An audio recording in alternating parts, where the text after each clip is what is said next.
February 23rd, 2011. Hello, I will be writing on this blog because I am researching a show called Appy. One of the main reasons why I'm researching this show is because I've been fascinated with missing TV shows, episodes, and movies. Like most people who research missing episodes, I'm hell-bent on finding London After Midnight, the 108 missing Doctor Who episodes, and Him, the 1974 film where a man has a sexual obsession with Jesus.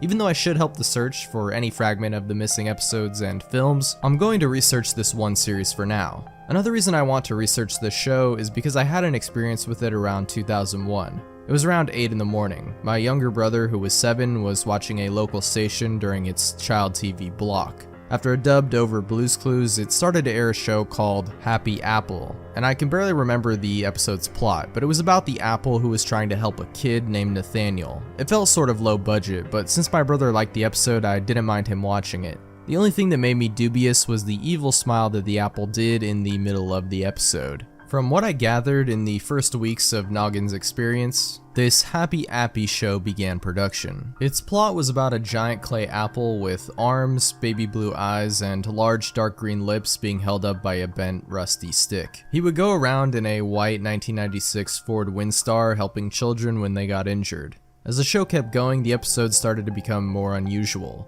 For one example, Appy would often stare at the viewers of the show with a deranged smile. It's also worth noting that the series slowly got more violent as the series progressed. Appy was one of the shorter shows on Noggin, with every episode being 10 minutes long at the most. They played in duets, making each full episode 20 minutes long, minus commercials. A couple of months after Appy aired its first episode, Nickelodeon canceled the show, and it was never shown again on Noggin or Nick Jr. Even the much more appropriate episodes weren't shown for whatever reason. However, some parents did record the show, but they were VHS copies. Of those said VHS copies, only a few survived through the years. Many of the tapes have been destroyed either due to neglect or disgust, or were simply misplaced and thrown out by accident. However, some copies of the show were reportedly stolen by a shadowy figure. I was one of the lucky people to own a copy of the episodes. Yesterday when I did some winter cleaning, I found an old DVD with HA episodes written on it. I had a feeling that I knew this abbreviation from somewhere. I did some research on what the HA meant. My first choice was the forum about missing episodes and films that I normally go to. When I entered the missing episodes section of the forum, the first thread I saw was one named HA ? What's this? A woman posted the thread who had, like me, found a VHS with the initials HA on it. As I read the thread more, I found out that the initials on the disc stood for Appy. This instantly reminded me of that weird low-budget show I watched with my brother in 2000. In the replies, the users claimed that there are no known DVD copies around. I'm not sure how the disc got there though. I certainly don't remember owning a disc that looked like that. After viewing the thread, I went ahead and put it into the disk drive, hoping that it would work. Thankfully, the disc did work, and it instantly cut to the intros of the episode, no menus or anything. Appy's intro song had the same tune as Mary Had a Little Lamb, and went something like this. Happy app, happy app, happy app, happy app, happy app. He helps kids all day. Episode 1 and 2 were called Happy's Vacation and Hurt Happy respectively. Happy's Vacation was exactly what you'd expect. Appy goes on a vacation to the beach, heals injured kids, and even talks down to a bully into not hurting a child. Hurt Happy was about Happy's stick getting broken, and the kids teaming up to help Appy by giving him bandages and fruit. Nothing seemed too out of place when I first saw it, but when I saw it a second time, the episodes looked questionably odd. When Appy was driving his van to the beach in Happy's Vacation, a few seconds skipped. At first I ignored it, saying that it could be a scratched DVD, but when I checked the disc, it had no scratches on it whatsoever. Also, during the fruit scene in Hurt Happy, the kids gave him an apple for whatever reason.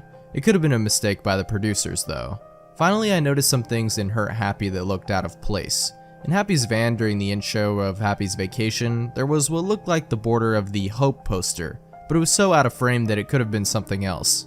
At the end of Hurt Happy, there was a news broadcast about a 9.0 earthquake that recently struck Japan. Happy responded, "Oh no, if you want to help the Japanese, call this number," and a 1-800 number appeared. I thought those were just coincidental. Well, I was wrong. Episodes 3 and 4 were stranger. The intro of these episodes were removed, but I found out that the episode 4 name was Nate Needs Help.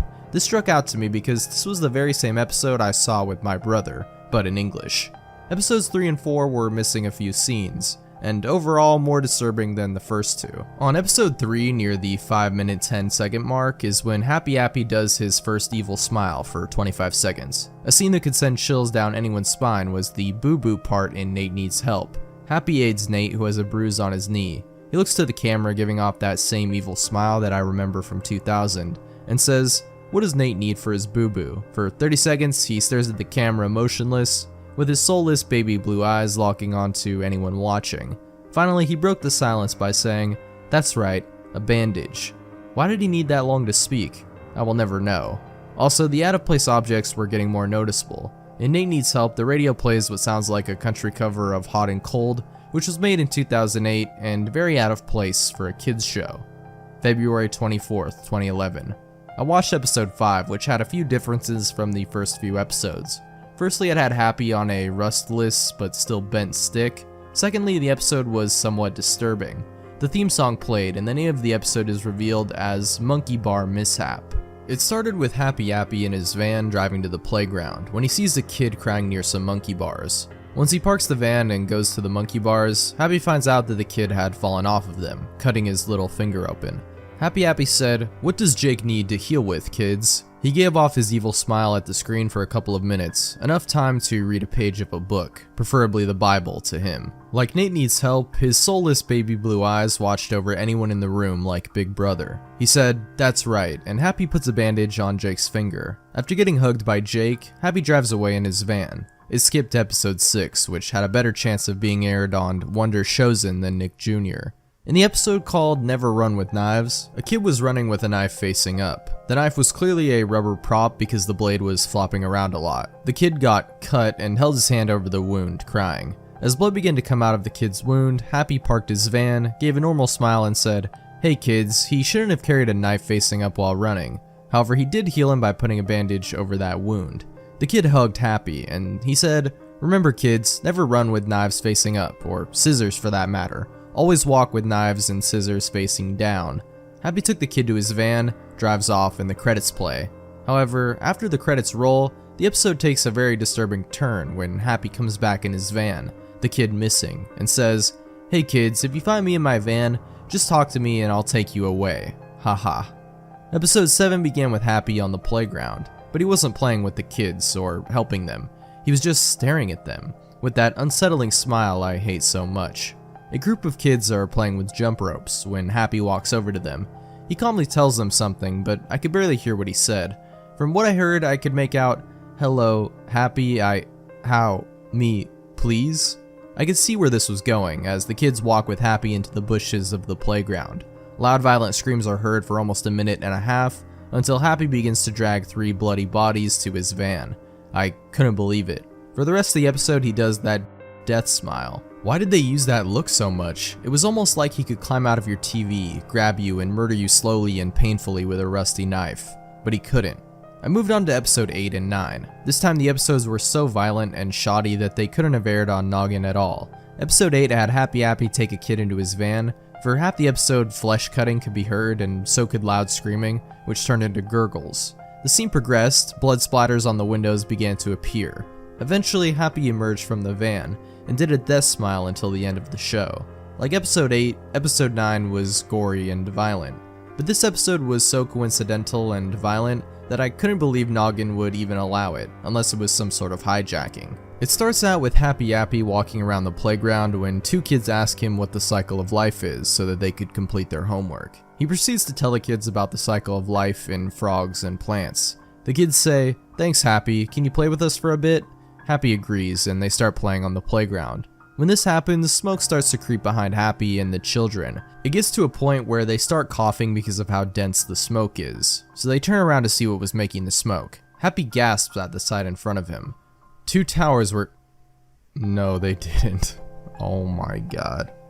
2 towers were on fire and were burning up. A few people are falling out of windows to escape the fire. There was a lot of screaming, falling debris, and a crashed airplane in one of the towers.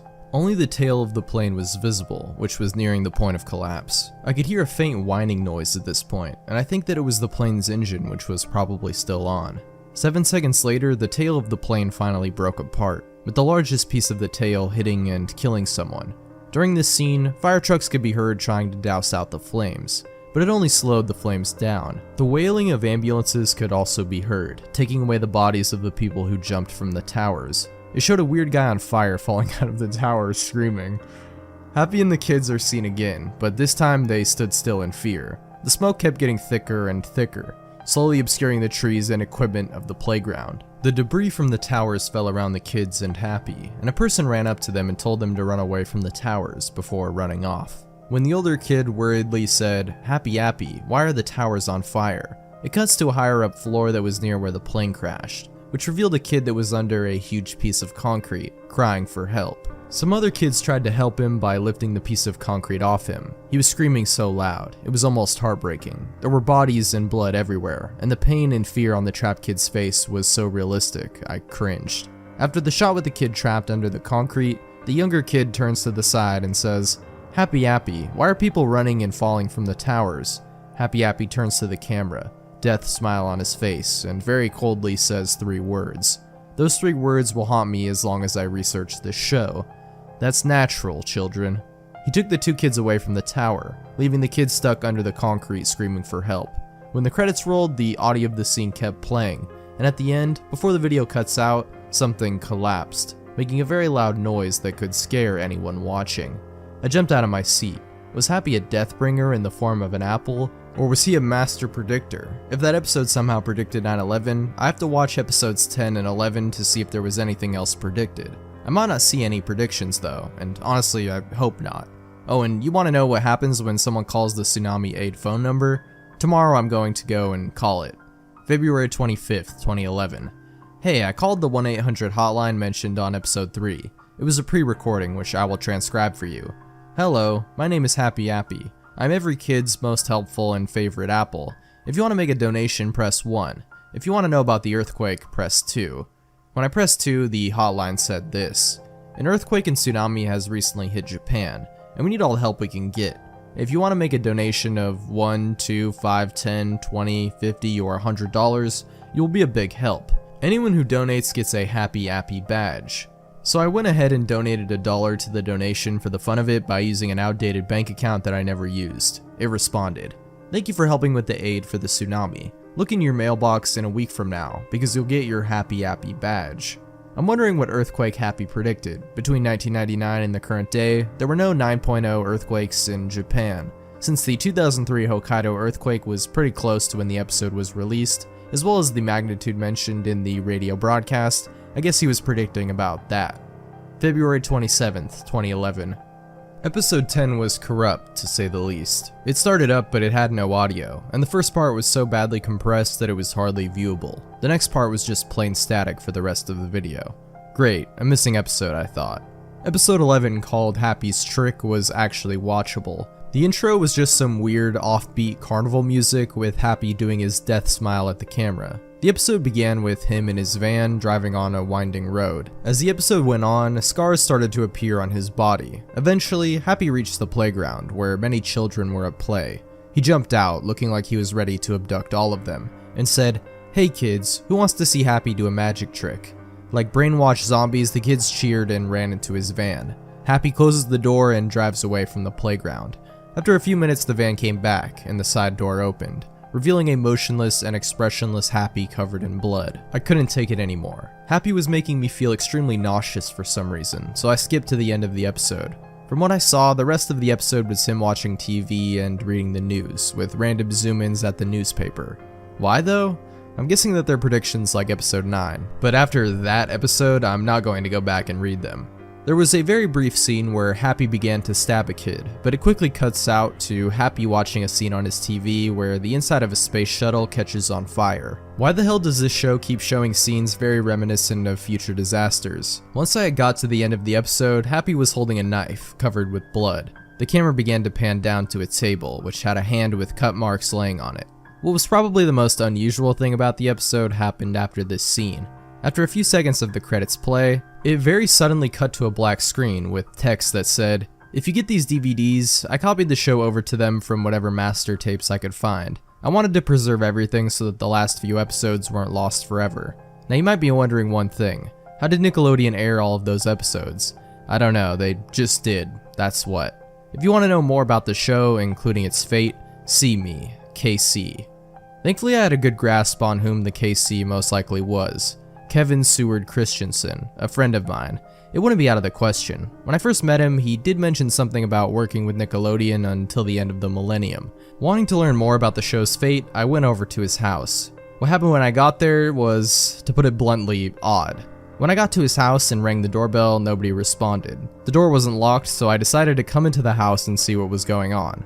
I heard a middle-aged woman crying upstairs, so I ran across the living room and up the stairs to see what was going on. Kevin's wife was in the bedroom, crying at a framed portrait of them together. I asked what had happened to Kevin, and she replied... She just starts talking even though this guy just ran into their house. She replied with a very odd answer. Last night, someone or something took him away in his sleep. The police are trying to look for him, but they've come up with nothing, as usual. They've questioned me and searched our house for any evidence, but there's none except for this scrap of paper. She reached into her pocket and pulled out a folded piece of paper. I unfolded it and it revealed itself to be a low-quality photograph of the scarred Happy Appy during the natural scene. While I was at their house, I asked how those episodes had managed to get aired on Noggin. This man had drugged the producers. He was going to... She only managed to say that much before bursting into tears. I could only think that whoever that man was had kidnapped Kevin on the 26th.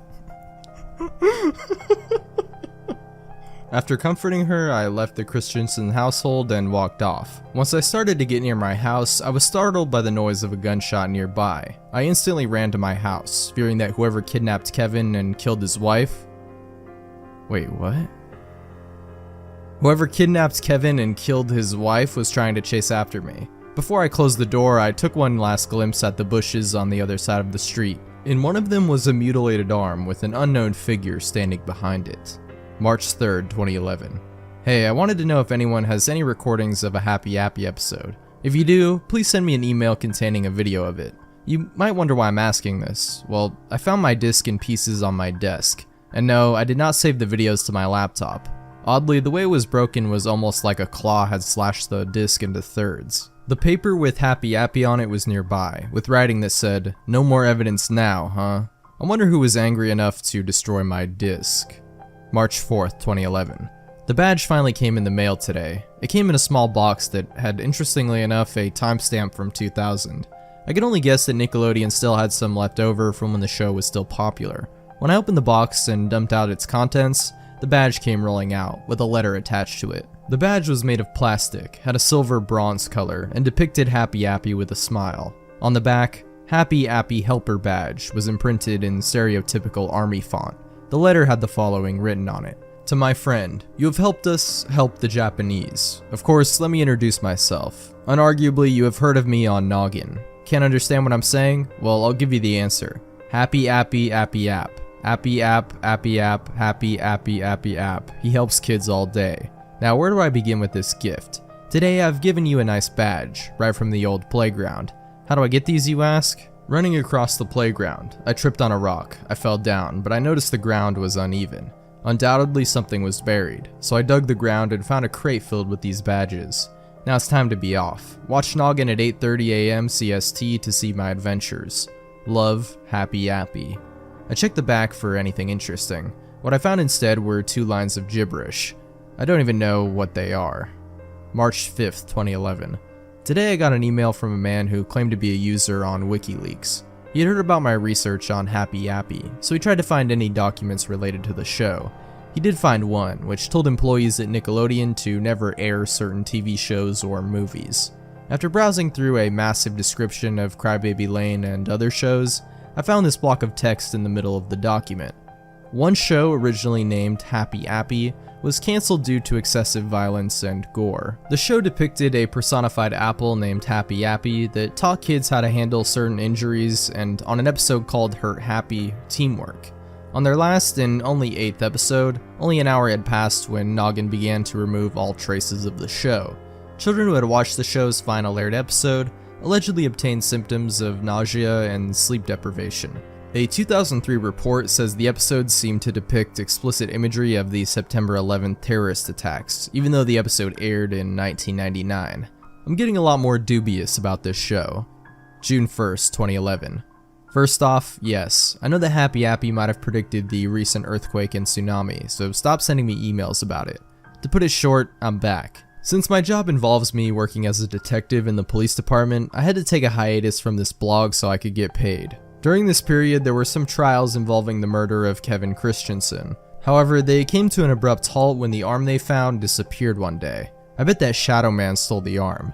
Anyway, I was looking up Happy Appy on YouTube today when I found a video that said, Kevin Christensen interview, audio only. So I watched it. Here's the transcript. Are you Kevin Christensen? Yes. So are you the one who worked on Happy Appy's clay model? Yes. How did you get the job for Happy Appy?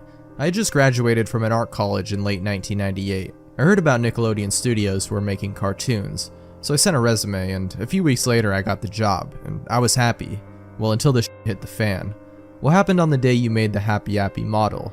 Okay, so basically we had to design a cute looking puppet for the show. We started with a rusty stick that was laying around on the floor of the studio, made an apple out of clay and stuck it on the stick.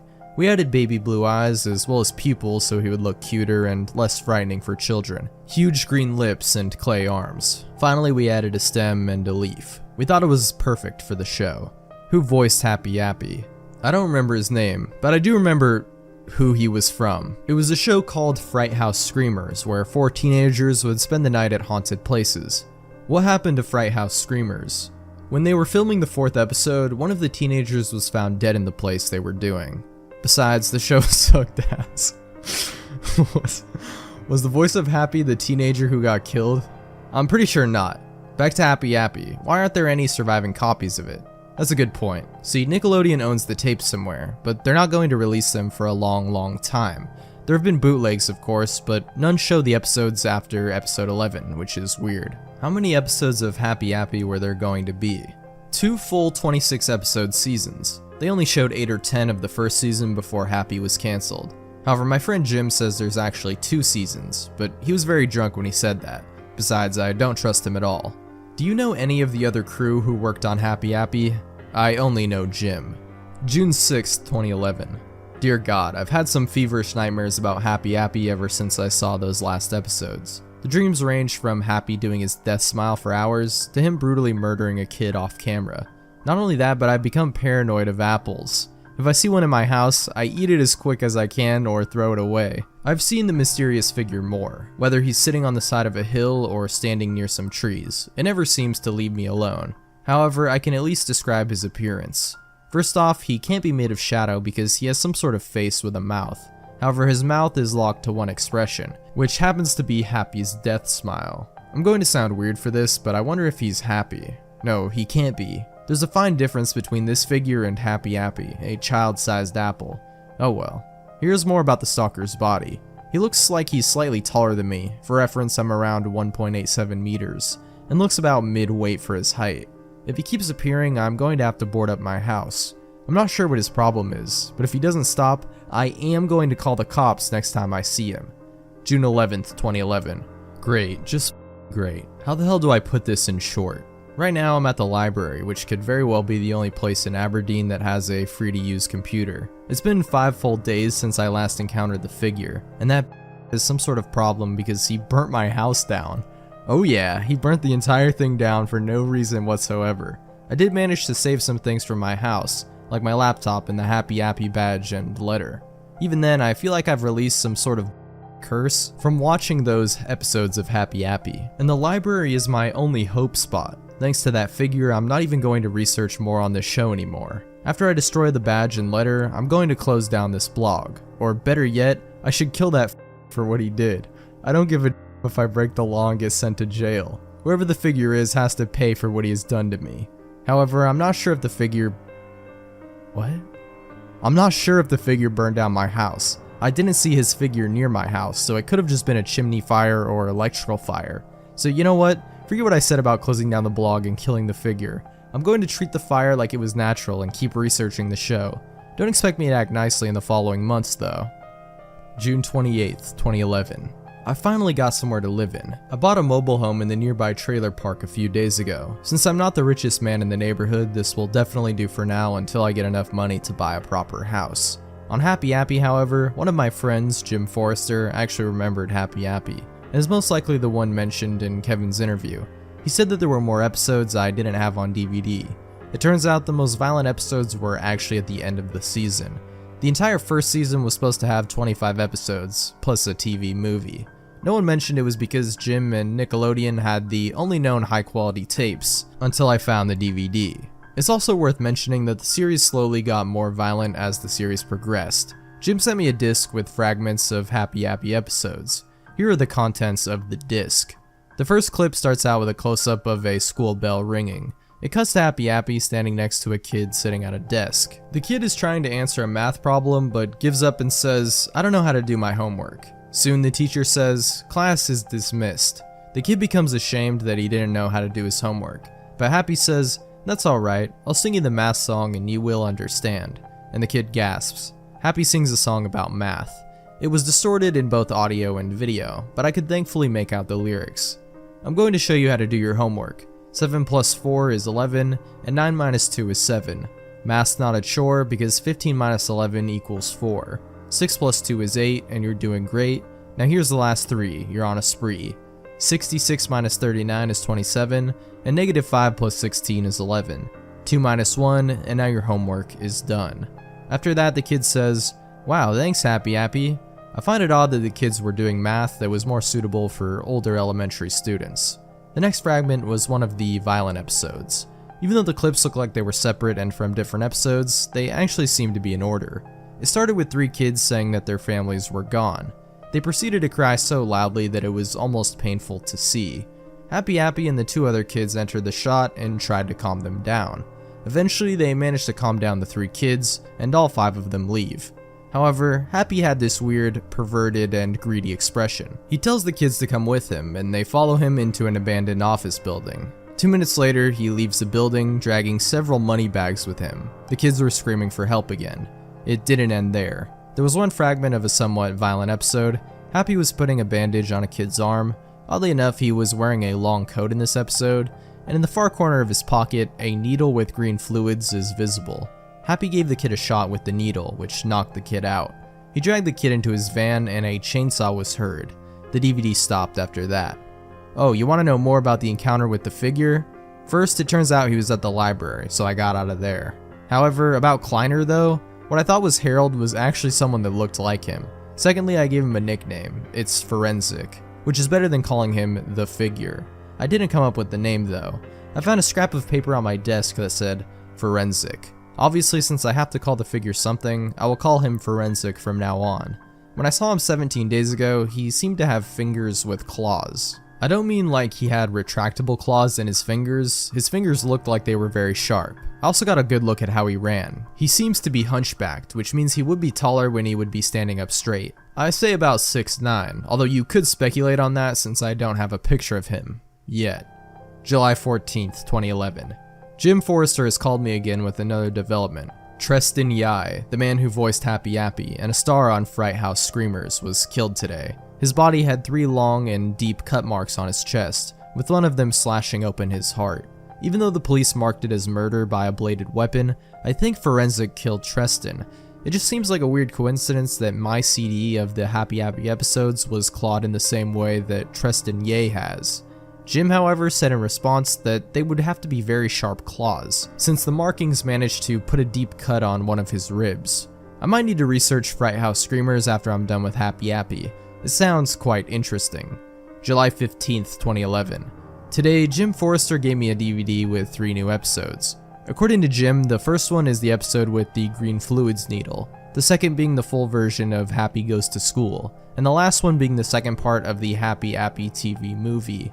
I would be able to describe the episodes if it wasn't for the extensive cleaning the disc needs. July 17th, 2011.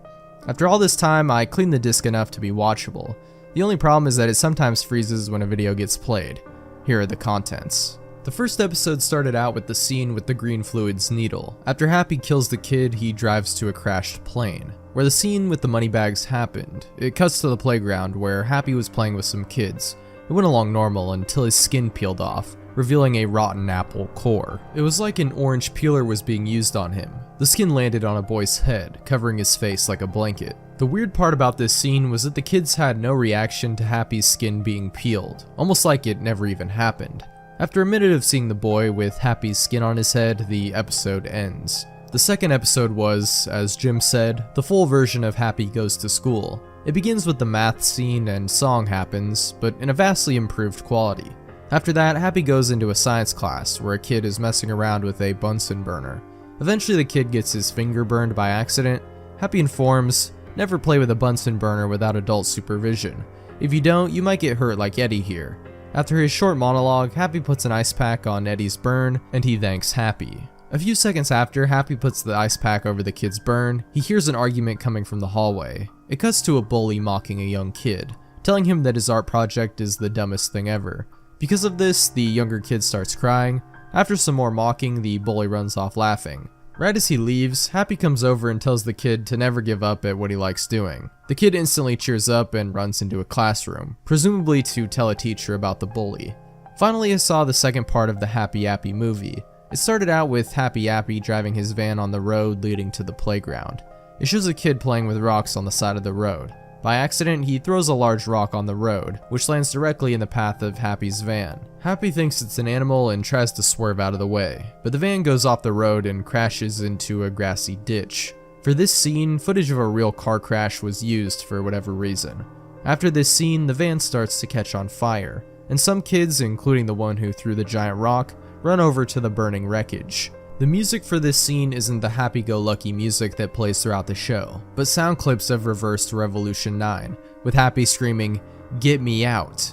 After a kid says, "There, his hat, his hat," it cuts to Happy's bloody stem, which had a mouth with bloody teeth on it. The stem proceeded to scream, which was just one of the screams that Mike Shank did in American Movie. Another kid says, "His body, his body."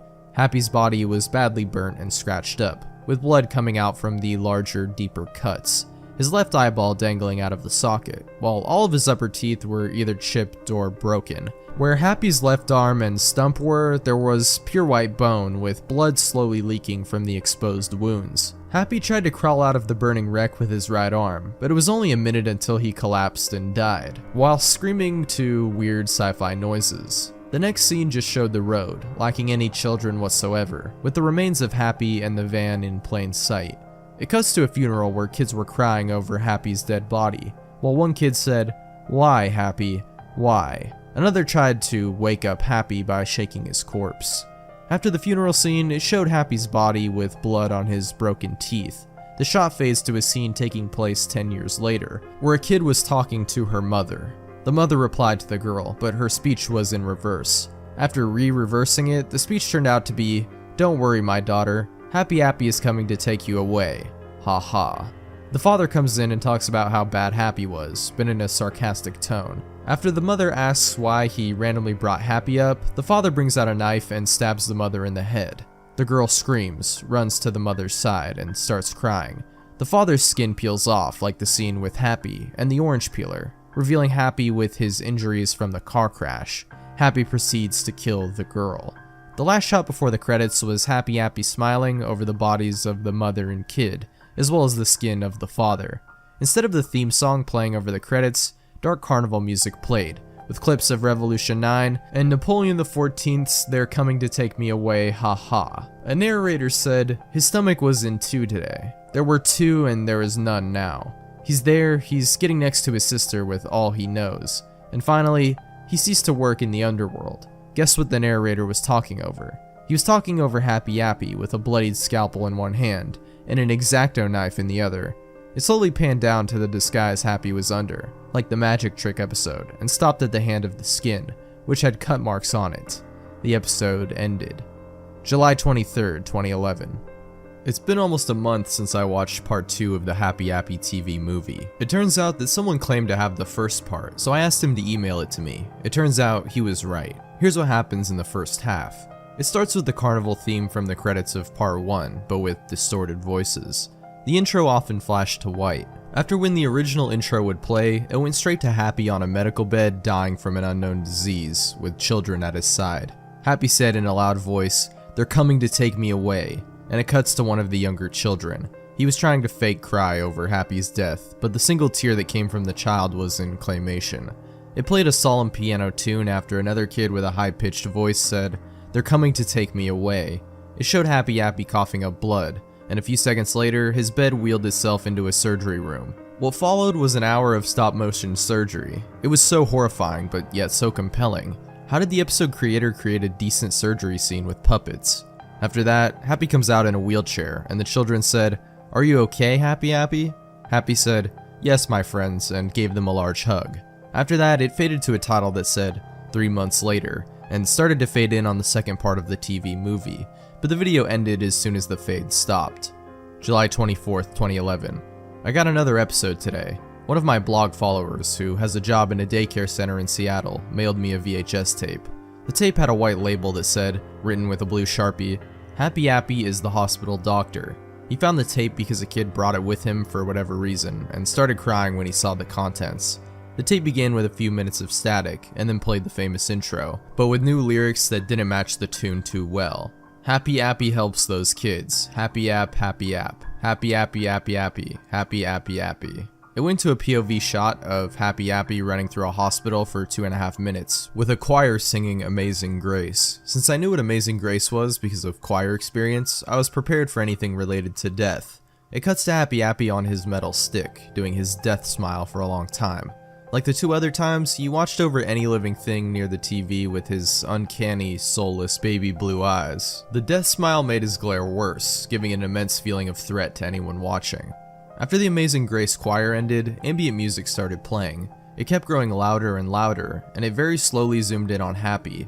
Finally, after 10 minutes of watching a clay apple staring you down with loud ambience, he says, "Hey kids, let's go find some children to help." He runs up to some body bags holding bodies while a nurse is zipping one up. Happy walks up to the nurse and says, "Hello, Mrs. Nurse. Can I help those people?" The nurse says, "Happy, they're dead. They won't come back." Right before the credits, Happy Appy turns to the camera with another death smile and says something that could be more disturbing than the natural scene and the staring scenes, and made me cringe. "Remember kids, you will all die one day, and I won't be there to help you." July 28th, 2011. A week ago, Jim told me that a fire had recently ravaged through the studio that filmed Happy Appy. It wasn't until the 25th that I visited the ruins of the studio to see if I could find anything that could help me investigate Happy Appy. After traveling on the I-5 for 20 or so hours, I reached the studio. It was completely abandoned, but what was very strange was that no one was there to demolish it. After grabbing a flashlight and turning it on, I proceeded to sneak inside. When I got into what remained of the lobby, I saw 2 rooms that weren't overly burnt or crushed by debris, a sound set and a storage room. The storage room had a lock on it, so I went into the sound set first. It was massive, around the size of half a football field. Despite the sound set being large, the only things that were there were some remains of the green screen stages and a burnt studio camera. For some reason, parts of the remaining cloth on the stages had what looked like bloodstains on it. While I was walking through the sound set, I heard male laughter and the movement of a lanky figure near the back. I got the hell out of the sound set and blocked the door with a burnt desk. After that close encounter, I went over to the storage room and broke the rusted lock off the door. After I had opened the door, the room turned out to just be a vault of props that were used in the show. There was a mostly intact shelf to the right of the room which held some reels of tape. After stealing them, I found a safe which had been partially melted into the floor. After some force, I managed to rip it off the floorboards and haul it to the car. After going into the storage room a 3rd time, I heard what sounded like wood burning, so I checked the sound set to see what was going on. The entire back wall had been lit ablaze by some vandal. I quickly checked the storage room for any more artifacts, which it didn't have, and ran out of the building before the entirety of it started to burn up. I seriously wonder who the hell had done this. Is forensics so dedicated to kill me that he would set an entire TV studio on fire to do so? Was it even him at all? August 1st, 2011. After dealing with some personal things, I got around to breaking the lock of the safe. The contents were one thing, and that was Happy Appy's puppet doing the death smile. Even though I really don't want to own him, I'll keep the puppet in case it helps me find out more about the show's history. The tapes weren't anything special. They were just Happy Appy's earlier episodes in a higher quality than the DVDs. August 2nd, 2011. On closer examination though, the Happy Appy puppet has a few anomalies. First off, the right hand was quite obviously reattached, which could suggest that someone accidentally ripped Happy's hand while trying to get him to hold something. One of his eyes was a darker blue than the baby blue his eyes normally were, and his leaf was broken off halfway. Finally, there was writing on the back of the puppet's head, but some of it had been smudged. PRPTYOFNIELOENSDIS, owned by. It also turns out that the tapes were, like the Happy Appy puppet, different from what I had thought.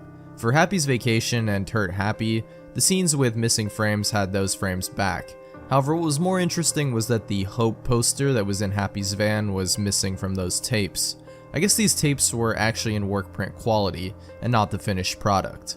If that's so, it doesn't explain why the tape that held Happy Goes to School had the beginning of The Towers on it. I can only guess that The Towers was originally a normal episode in production, but some asshole edited it and ended up canceling the series. August 4th, 2011. When I was getting the mail at night, I managed to find Forensic looking at me from the garage. This time, however, I finally took a picture of him. Even though it's incredibly blurry, I at least have a photo of what he looks like. The odd thing is that unlike regular times when Forensic has Happy's death smile on his mask, he had a frown on his mask.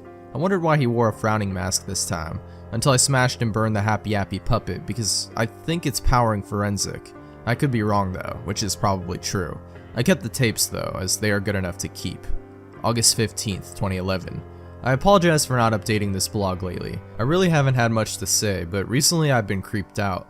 I thought I had destroyed the Happy Appy puppet 3 days ago, but when I went into the kitchen to make a snack, I saw it lying on the counter, without any damage done to it.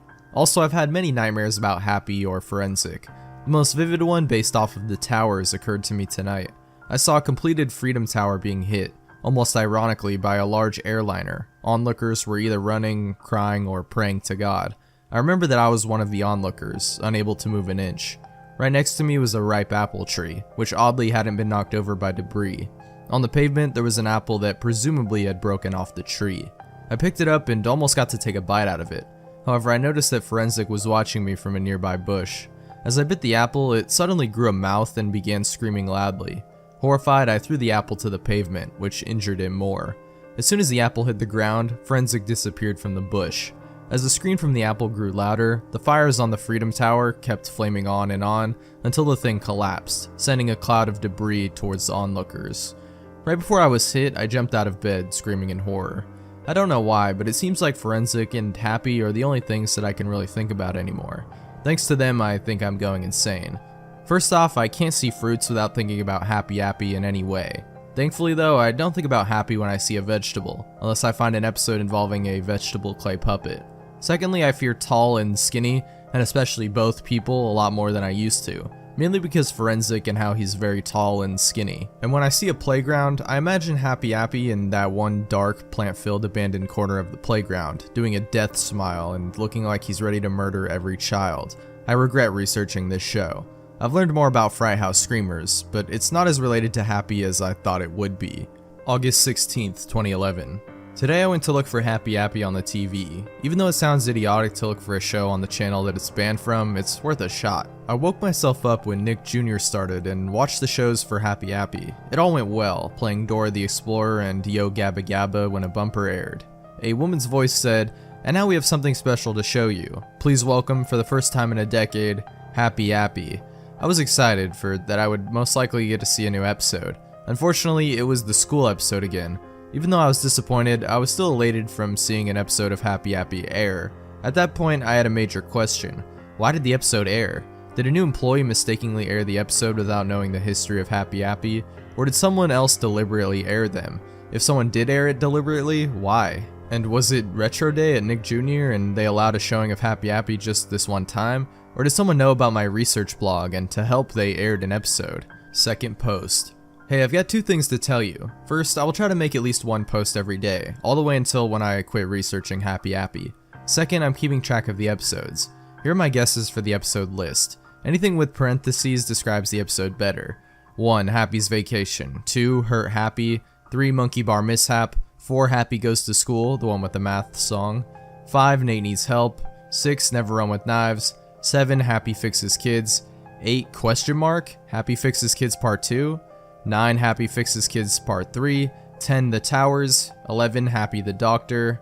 The one with the green fluid needle, the crash plane, and Happy's skin peeling off. 12 question mark. 13 Happy's trick. 14 the Happy Appy movie parts 1 and 2. I know there are only 15 episodes mentioned here, but I haven't discovered the other 9 yet when I published this post. August 18th, 2011. I was on YouTube when I came across a Happy Appy video. It was named The Happy Dance and was a promo that aired on Noggin. In it showed Happy moving around like he was breakdancing. The music was slightly distorted, but it had someone making and failing at beatbox noises. Accompanying it was some lyrics on how to do the Happy Dance. Do the Happy Dance. Jump to the left, jump to the left, jump to the left. Now jump to the right, jump to the right, jump to the right. Now get down and scoot to your left, scoot to your left. Now scoot to your right, scoot to your right. Do the Happy Dance. After that it said, watch Happy Appy every Monday at 8 AM, and it ended. I know it isn't a new episode, but it's a cute thing I saw. August 23rd, 2011. As I was looking over some posts today, I noticed a draft in the folder. Normally I wouldn't have drafts in there, unless I had to finish a post on another day, so this stuck out as odd to me. I opened it and found out that Forensic had somehow gotten into my blog. I'm guessing he used a keylogger, but anything's possible. Here are the contents. Hello there, my good friends. Are you feeling well today? Good, because Jerisim is not here today. Instead, you will be getting a post from his favorite friend, Forensic F Forensic. So life's pretty good from where I'm standing. I've killed a lot of people now. This year I've killed Kevin Christensen and Treston Ye. Amazing, isn't it? Well, just you wait. Once I'm done with Jim Forrester, I'll kill Jerisim, and it ain't going to be pretty. What will I choose to kill him? Will it be the good old knife to the head? Or maybe I'll pick a slow, painful torture. I might not mentally scar him, but it is in the question. Oh, the possibilities are endless. But now there's a big question I will answer. What will I do with Jerisim's body? Will I? And it ends there. Why did he leave off mid-sentence? Did his internet break down? Was he noticing that I was starting to wake up? Or maybe he got booted off somehow. I don't really know. All I know is that Forensic tried to post on my blog, and I'm not happy. However, there was a sound clip left on the blog post. It was a 3-minute clip of static, with some voices talking here and there. I'll try to decode it later. August 24th, 2011. Today, the same person who uploaded the Kevin Christensen interview on YouTube added a new interview. This time it was Jim Forrester being interviewed. He worked on some scripts for Happy Appy, including Nate Needs Help. So were you one of the scriptwriters for Happy Appy? Unfortunately, yes. Do you know what happened to Happy Appy? Well, we actually managed to pull off a third of the first season just fine, without any complaints whatsoever. We were all ready to begin the other thirds when we were cancelled. Why was the show cancelled? An accident happened. Wait, an accident happened? What kind of accident would cause the show's cancellation? During a break we did to get the employees some resting time, we made a joke episode for fun. The episode in question had 2 smoldering towers which were on fire. You know, looking at it now, it reminds me way too much of 9/11. The episode was aired because someone managed to sneak a tape and broadcast it on Noggin, and poof, the show was cancelled. Good riddance. Do you know who broadcasted it? No. The only person I think that would broadcast it is, I forgot. It's been 10 years, you know? I can understand, Jim. Anyway, there's one last question. Who was the director of the show? I don't know who the director is as well, but I can tell you one thing. He's most likely dead. August 27th, 2011. Today I found the torrent of another episode of Happy Appy called Mean Miranda / Happy's Van Breaks. Mean Miranda's plot was about boys no older or younger than 6 to 8 being bullied by a teenage girl named Miranda. Happy gives the kids bandages and advice to help them. He keeps getting progressively angrier as the episode goes on, starting from being slightly irritated to being extremely pissed off.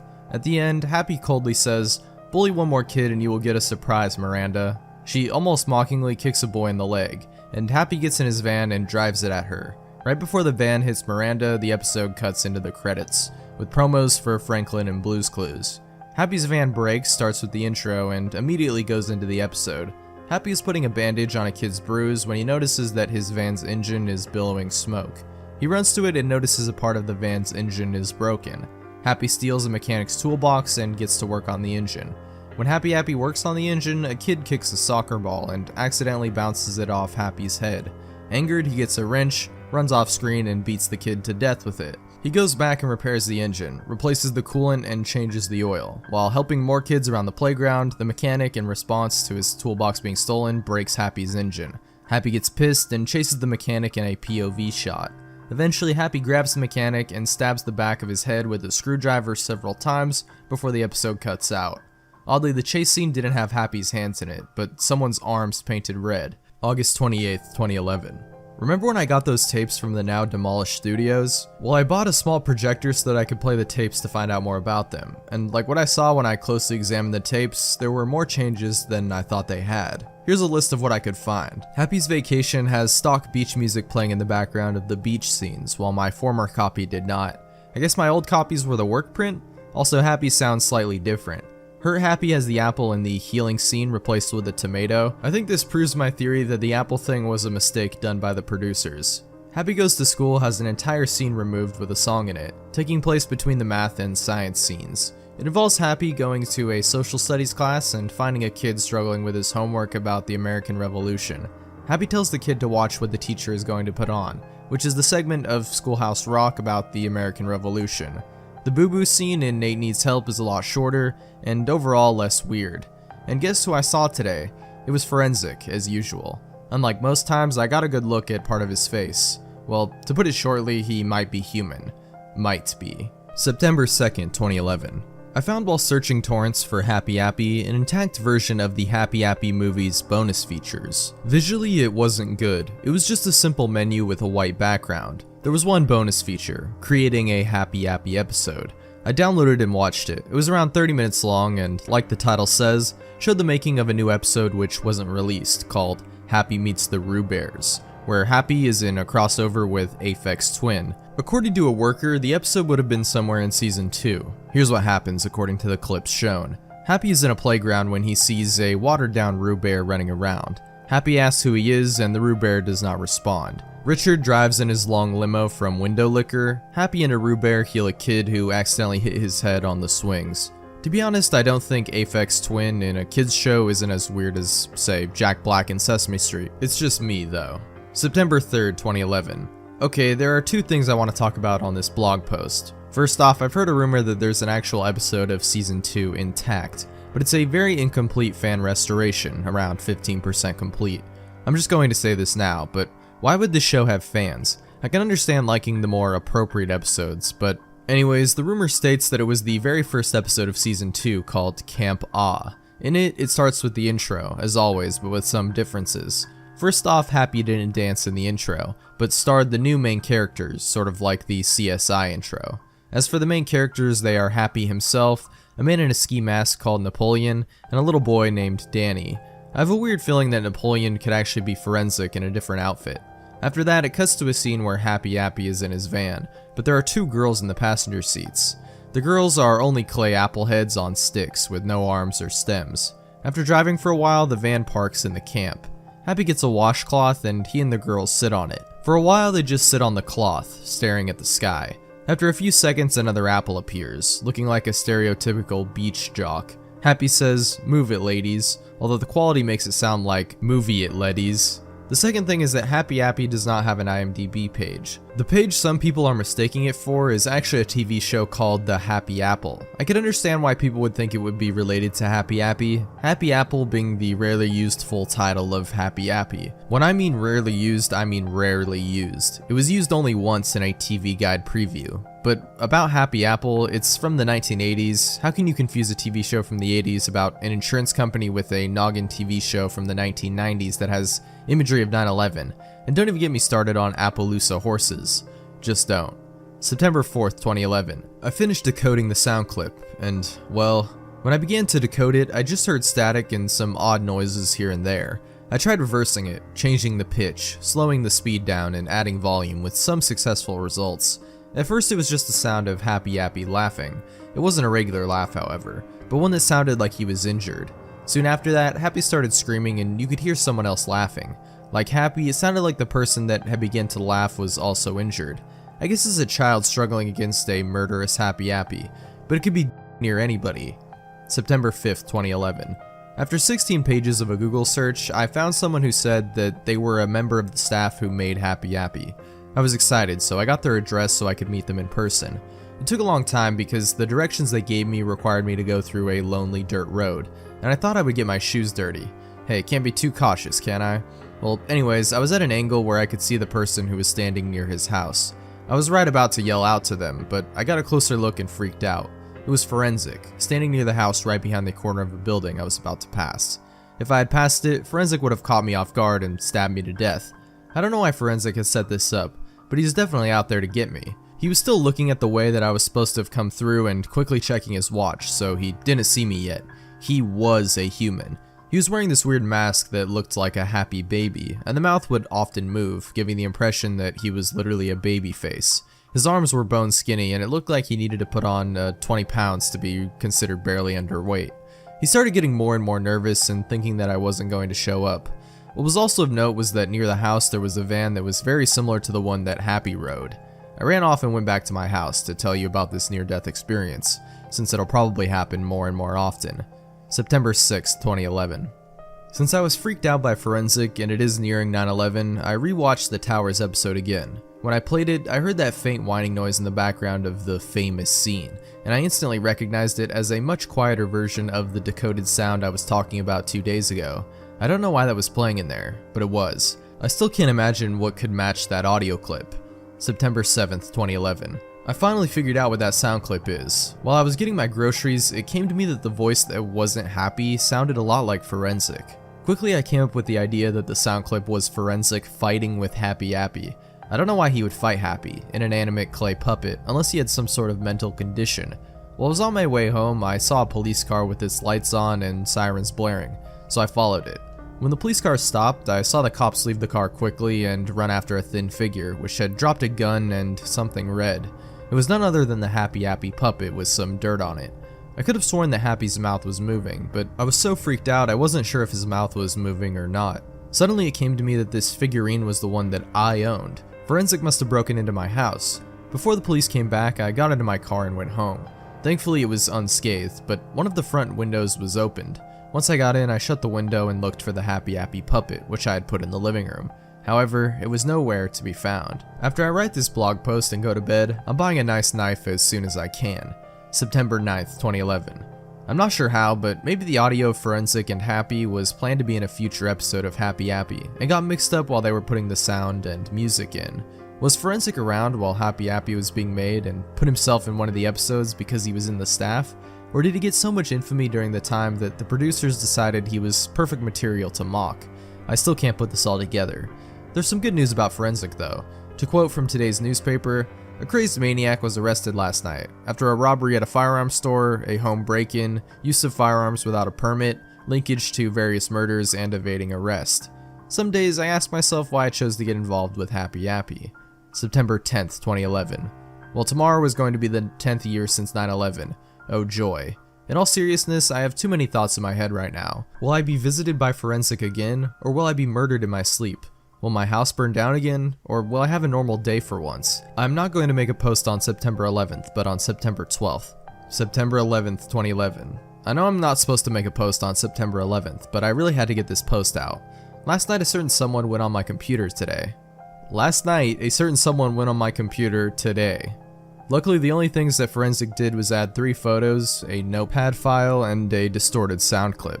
The images and notepad file were made today during 2:20 to 2:30 AM, while the sound clip was created on July 14th of this year. All the images were made using Paint, had the file name image1 to image3, and all were badly drawn. Considering that Forensic wears a gas mask and has long skinny fingers not fit to use my mouse, I knew they wouldn't be in good quality. The first image was Happy Appy smiling on a dark red background, with a knife in one hand, and words that says, "That's natural, children."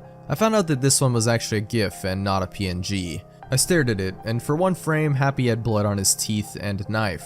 The second image is the only one that does not show something. It is in fact a portion of the song, "They're Coming to Take Me Away, ha ha." I seriously want to know what the connection is between Napoleon the 14th and Happy Appy / Forensic.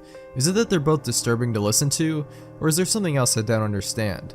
The last image is more notable than the rest. It was Forensic standing behind a black background which has, "I'll find you" in red. The reason that this image is the most notable is that it shows Forensic's long pale neck, gray clothes, and his unusual gas mask. It's actually more high quality than the other photo I took of him, even though the picture is quite bland. However, it doesn't show his filters, which is odd. The notepad file contained another gibberish string. Why do I keep seeing these gibberish strings? Are they a secret code of some sort that Forensic wants me to crack? Oh yes, about the sound clip. It starts with a bunch of ambience that sounds like it would belong to a factory. There was metal banging, steam blowing, all that stuff. It might be possible that it's just some kind of distortion. In the background, I heard a person walking, kicking over an empty tin can. After this, I heard a voice that sounded like someone beginning to say, "Stop," before it goes to static for the rest of the clip. My best guess of what this sound clip could be is Forensic killing someone. But looking at the date the file was made, which was on the 12th of July, could this sound file be related to Treston Ye? I somewhat doubt it, to be honest. September 12th, 2011. Today was one of the worst days I have ever had, but at the same time it was also one of the best. It all started when I was coming home after getting late night groceries on September 11th when I noticed Forensic was crossing the road to my house. Knowing that he would try to burn down my house again or steal something, I sped up and had the car ram him at full force. I heard a couple bones breaking and I knew I must have injured or possibly killed him. So I grabbed a flashlight and got out of my car, and to my surprise I couldn't find Forensic, although he made a trail of blood which pointed to where he went, so I followed the blood. The trail led me to a nearby forest a couple of miles out of town. I had doubts about this. Forensic had run off into the woods and is probably ready to attack me if I go too deep into it.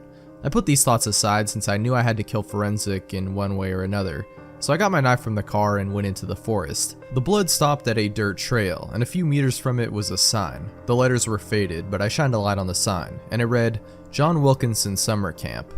The John Wilkinson Summer Camp opened in 1996. The owner of the summer camp was, unsurprisingly, John Wilkinson, a 35-year-old man who had a mild case of schizophrenia. For years, it was a very popular summer camp. Kids kept coming to it, with some coming all the way from Maine and the United Kingdom. Unfortunately, in 2004, John Wilkinson's worsening schizophrenia reached a peak, and around 2 in the night, John got an axe, went into the log cabins, and killed 6 children before disappearing into the woods. The summer camp closed down, and the case remains cold to this day. I went up the dirt road to the summer camp, which was in an overgrown grove. Over the years, the summer camp deteriorated, leaving various moss and fungus growing on the rotting wood of the old cabins. I went into A first. Just for reference, the cabin series are A, 16 to 18 year olds, B, 13 to 15 year olds, C, 10 to 12 year olds, and D, 7 to 9 year olds. It just looked like a regular cabin, minus the fact that blood was on the walls, beds were undone, some of the wood was rotting, and there was an axe stuck on the wall. Obviously, since an axe is a better weapon than a knife, I took it. I went to B and axed the door down. It was the same as A, minus the axe. C was the same. Finally, I axed down D's door. As I walked in, I noticed the sound of a generator running. Knowing that this room was different from the rest, I turned the lights on. I wish I hadn't, because as soon as the old light flickered on, I was horrified at what I had seen.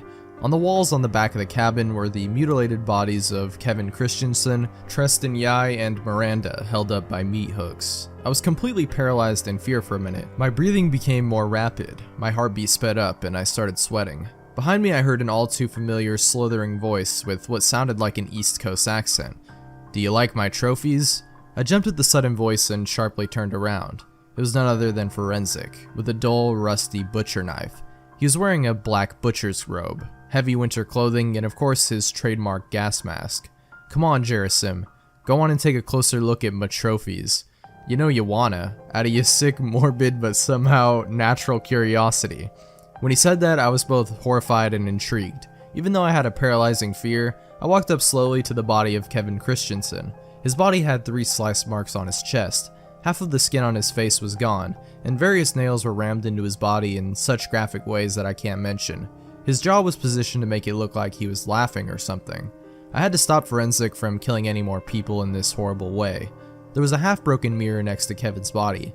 I picked it up with my shaking hand and saw Forensic sitting down in a chair, preparing to sharpen the rusty knife with a large grinding wheel. "So," Forensic said cheerfully, "you found me at last. Congratulations, Jerasim. You deserve an award. Do you want to know what it is, "What the hell did you do with them?" I yelled. Even though it wasn't what Forensic was expecting, it seemed like the only thing I could say to him. "Well, since he asked, I, Forensic F. Forensic, will tell you what he did," Forensic said as he got up to stretch his arms. "But first, I'll tell you the reward. It's a knife to the throat," he laughed, which turned from a somewhat girly giggle to a psychotic laughter. After catching his breath, he said, "To put a long story short, they were people who had annoyed me to a certain extent. First off, Kevin Christensen deserved his natural fate because he kept calling me slow and retarded. I personally got offended by that. So when y'all were still searching those 10 episodes, I managed to find and kill him. I watched you enter the house with that photo of Happy Appy in the bushes. After that, he sat down again and kept sharpening that knife. I could barely say, what about Tristan and Miranda? Don't mention Tristan Yai. He was a foolish little kid who was the voice of Happy Appy. I don't know why they got a teenager to voice Happy Appy, even though I should have done it. It feels natural, wouldn't you say? Also, he was much ruder than Christensen, but not as bad as Miranda. So who told you about Tristan's death? Was it Jim Forrester? Is it? I was shocked, but I slowly nodded my head. Forensic put the now sharpened knife to one side and began to sharpen another dull knife. Suddenly, he talked in a rather deadpan voice. I know he'd tell you about his death.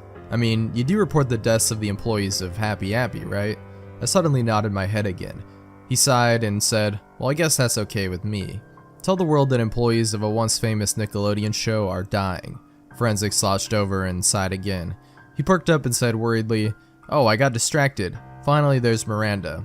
Well, you see, Happy Appy didn't kill her with his van and mean Miranda. She got killed off for a while since she was very rude and kept insulting me, prompting me to hit her every time she made fun of me, and quite frankly, she deserved it in the end. The sudden tone shift made me jump a little. It didn't help that he laughed like an absolute maniac. I got distracted again.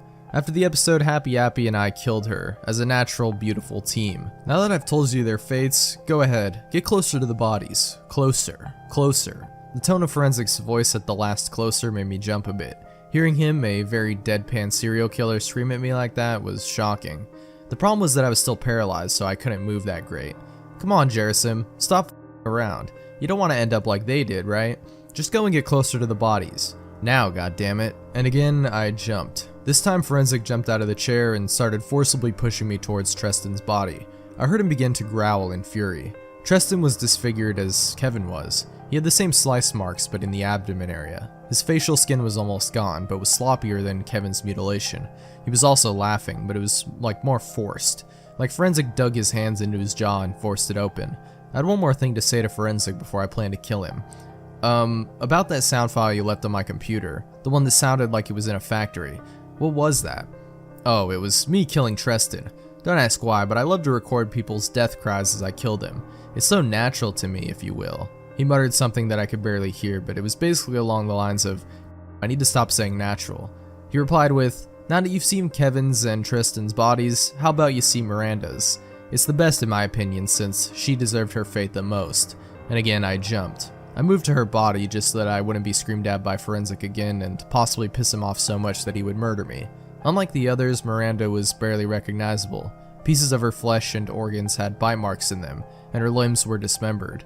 Again, she was laughing, but this time I couldn't tell at first. I still had the broken mirror and noticed Forensic was slowly holding up the second knife he sharpened in his left hand to backstab me. Forensic said, well, now that you've got all your questions answered, it's time for you to go. No, I screamed, before taking out the axe and striking his left arm. He laughed in half agony, half enjoyment while I chopped it off. After chopping off his arm, I ran out of the house, leaving the axe with him. Outside, I found a can of gasoline. I dumped the gasoline all over the house. When I was finished, Forensic woke up. Realizing what I was doing, he grabbed the axe I had and a bag full of weapons and ran off into the woods. I got a match and burned the cabin down. For a moment, it felt very satisfying to destroy Forensic's hideout, in the same way he destroyed my former house. September 13th, 2011. The local policemen are, for the most part, assholes. Even though I work for them, when I tried to tell the officers about Forensic, most of them dismissed the story, saying it never happened. One of the officers, Robert Newport, did believe my story, albeit reluctantly. At least somebody at work believes me. However, due to some money issues, I'm going to take a month-long break from Happy Appy. I expect to return in October. See you later. October 19th, 2011. Hey guys, I'm back. I should let you all know that any rumors regarding my break are false. I didn't see Forensic during the break, which made my life easier. Also, I'll try to find all episodes of Happy Appy. I promise. Jerasim. October 21st, 2011. Today I was going through a flea market when I realized that I could find a Happy Appy episode in the VHS section. After looking through some obscure VHS movies, I found a VHS with a rushed label. Happy Appy Goes to the Circus. Since I buy almost anything Happy Appy related, I bought the tape. After driving home, I got my VHS player and put the tape in, which had some pretty bad deterioration since the episode was recorded. Some parts of the episode taped over with an episode of Blue's Clues, and what wasn't taped over had very low quality audio and video. The title is the plot in a nutshell. Happy Appy goes to a traveling circus and helps kids who get hurt. The episode starts out with Happy Appy buying a ticket to see the Banana Brothers traveling circus. After buying popcorn and a drink, he goes into a seat and the show begins. Unfortunately, half of the scene was replaced with either the Blue's Clues episode or static, and the show scene was pretty bad anyway. I mean, the show was already low budget as is, but the show scene was by far the laziest thing on the show's run.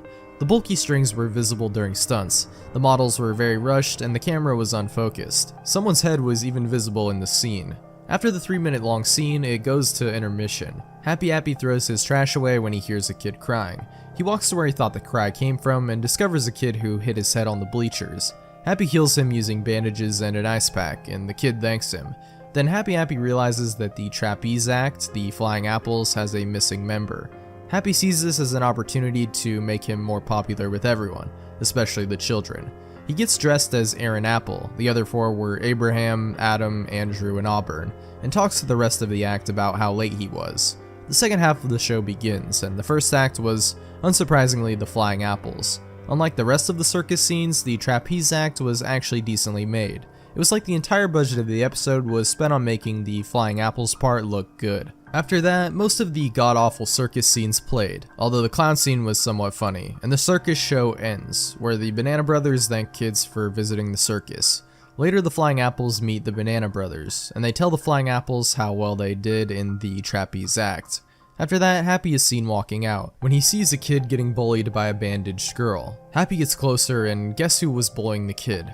Miranda. Miranda tells Happy Appy that she has a knife on her. The video cuts out, yet the audio keeps playing. This was probably a good thing for me since Miranda began to scream while Happy began to chop her up with a knife, laughing. October 23rd, 2011. Today I'm going to try to answer a massive question about Happy Appy. Why does Happy Appy murder kids? Well, I might have had an answer to the question for once. You see, after I went to the employee's house where Forensic was at, I had 2 ideas. Did Forensic kill the employee, or is Forensic the employee? I think the most likely answer is the latter. Another question arises. Who exactly is Forensic? Well, I can say a few things about this question. It's not Kevin Christensen, Tristan Yai, or possibly Jim Forrester.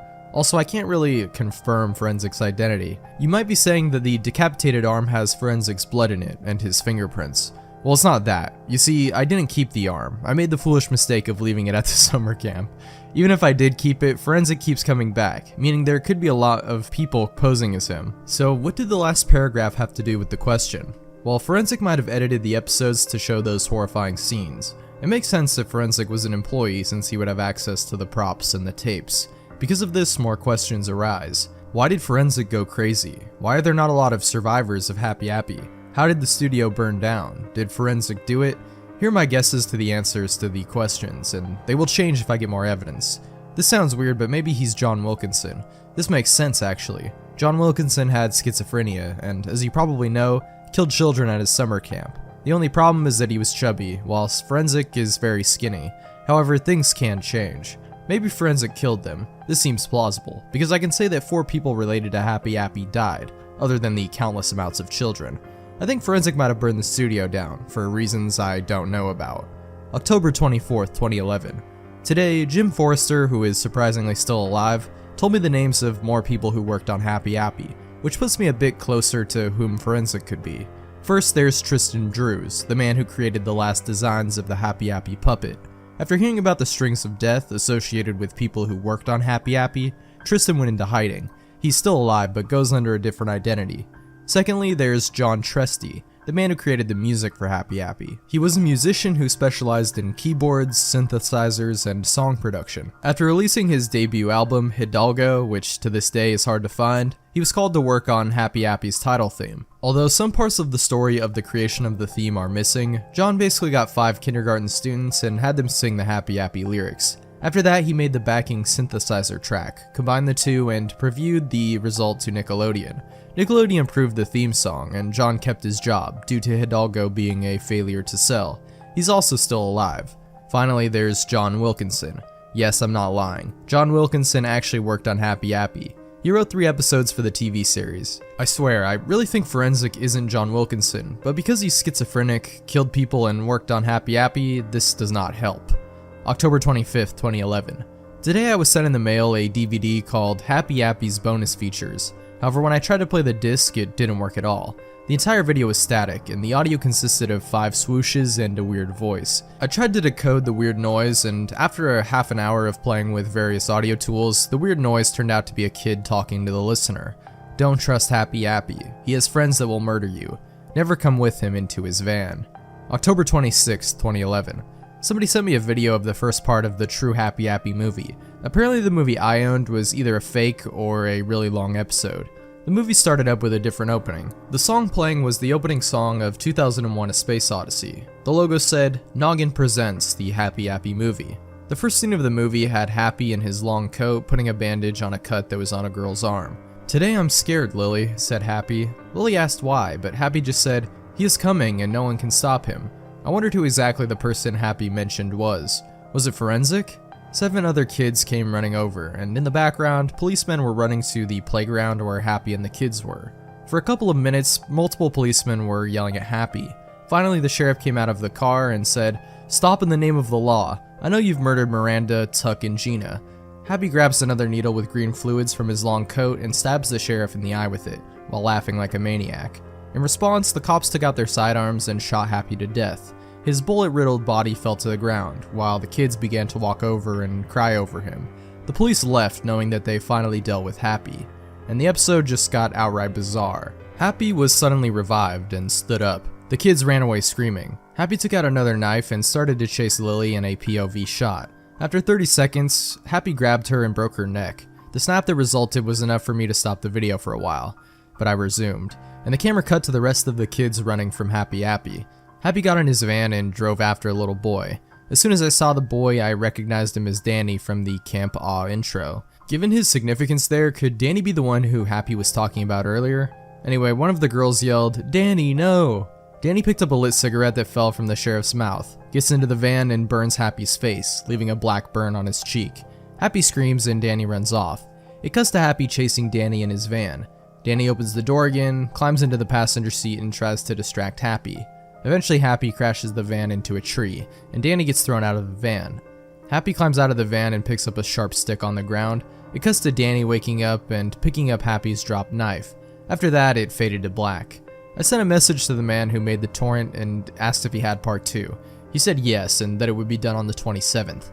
I guess I'll just have to wait. October 27th, 2011. I just finished watching the Happy Appy movie, and it was weird. However, I did find something that will interest you. It starts with Danny running to a junkyard. He hid in a car and it cuts to a girl in the playground, playing with a tin can. Happy Appy slowly crept up to her. The girl screams and he stabbed the girl with a stick. He runs off to get in his van. After driving for a while, he reaches the junkyard. Happy gets out of his car and looks around, yelling for Danny. Danny jumps into the car. Happy swears and Danny runs him over. He jumps out of the car and the van pushes Happy into a car crusher, and it crushes Happy and the van. A horrifying crushed car cube comes out with Happy's skin, blood, and organs all over the fragments of the van. A woman comes out of the cockpit, and Danny says, "Thank you, June." She says, "Thank you for telling me and Dad about Happy's rage. I couldn't take this anymore. I wanted the movie to end now. I was wrong. Oh, was I wrong." Another Happy peeks behind an old car and boastfully says, "Did you really think I was going to die like that to a kid? Well, if you thought so, you're wrong." The credits start. Because of a video error, I could only make out these names in the credits. Director, Tristan Yap. Producers, Keith Blue and Joanne Broop. Happy Appy, Tristan Ye. Danny Ray Bolia. After all of this time, I have found the identity of the director of Happy Appy and/or Forensic. I'll need to research more about him. October 31st, 2011. Have a safe and happy Halloween, everyone. Knowing Forensic, I know I probably won't. Anyways, today I got a package in the mail. Taped to it was an envelope with a letter inside. The letter read like this: To Mr. Yakovlev. During a recent investigation of Kevin Christensen's home, I found a damaged journal that seems to be related to the show your blog is talking about. I hope it will help you find out more information about Happy Appy. Sincerely, Officer Robert Newport. I opened the package and inside was a 70-page notebook. However, most of the pages had been torn out. Here are the entries in chronological order. February 9th, 1999. I finally got a job at Nickelodeon yesterday. So far, I've been put on a possible Nickelodeon project that is still in pre-production as I write this entry. I will write more soon. February 25th, 1999. I've been put out of the project to work on Rugrats. The plot of the planned show, which was called Attack of the Killer Apples, was a rip-off of the movie Attack of the Killer Tomatoes. The problem was that almost no one liked the idea, including me. March 1st, 1999. Guess what? I've heard that the Apple show is going to see the light of day. The man who's going to help produce the show, Keith Blue, did some claymation commercials for Noggin. Since they're some of the most popular commercials on Noggin, the creator asked that he should work on the show. March 11th, 1999. I overheard a rumor that we're filming at the old stage where Double Dare was being filmed. March 23rd, 1999. I want to leave this project now. You see, today I was eating lunch when I saw some sick dragging in Happy's voice actor, Treston, who was in his late teens and had a pretty deep voice. We started filming tests like Happy in his van and practicing lines. The guy who dragged Treston in shouted action. A weird country song started playing on the radio in the van. I shouted to the guy who shouted action and dragged Treston, "What the f did you do to Treston?" He jumped over the coffee table and rest of the page and every other page except the last is torn off. January 2nd, 2011. Today I remembered two things about Happy Appy today. The show's original air dates and some facts. The air dates were Nick Jr./Noggin, April 26, 1999 to June 3rd, 1999. Pre-TV UK channel, May 16th, 1999 to March 31st, 2000. Brazil, I don't know where in Brazil, November 30th, 1999 to February 1st, 2000. The facts are, Happy had a scrap DVD release. The director was tall and mid-weight. He went by the name Fred. So it turns out that Tristan Yap isn't the director. I'm still wondering about who the director is though. November 1st, 2011. I finally did it. I killed Forensic and found a shocking discovery. Well, I think I have. You see, I was driving home at midnight when I saw Forensic running away from Jim's house. Knowing that he might have just grazed, injured, or even killed Jim, I parked my car on the sidewalk and ran into Jim's house with my knife. I looked all around the house, except for the basement, but I couldn't find Jim or Forensic. During this, I took a Winchester shotgun from his living room, just so that I could better arm myself. After checking all around the house, I went into his basement. I saw what looked like Jim's bleeding body sitting on the floor of the basement. I ran to him thinking that he was dead. However, he wasn't. He said, "Oh Jesus, Jerisim, don't scare me like that." I said, "Sorry, Jim. Did you know that Jim interrupted me with, "Yeah, I know what's going on. Forensic or whoever the hell is broken into my house. That's why I stained my best clothes with ketchup." I heard Forensic open the door and I loaded the Winchester. After telling Jim that I'd be back soon, I ran up the stairs, cornered Forensic, and shot him in the chest. For a second, I thought I'd finally killed him. However, someone looking just like him jumped behind me and tried to stab me in the back of my head with a knife. I shot him in the chest like the other Forensic. I thought I killed them both, but the second Forensic tried to make a run for it. However, his injuries made him collapse before he could run out of the house.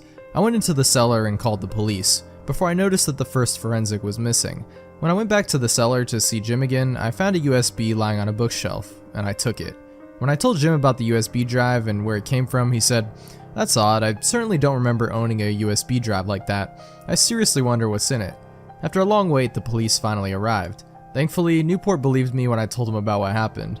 I'm just going to say this, but I'm honestly starting to feel like he believes me. I got home and put the USB drive in my computer. It only had one file called Instructions, which was just a minute-long video of one of Forensics saying, "In your pillow will be," over and over. In your pillow will be what?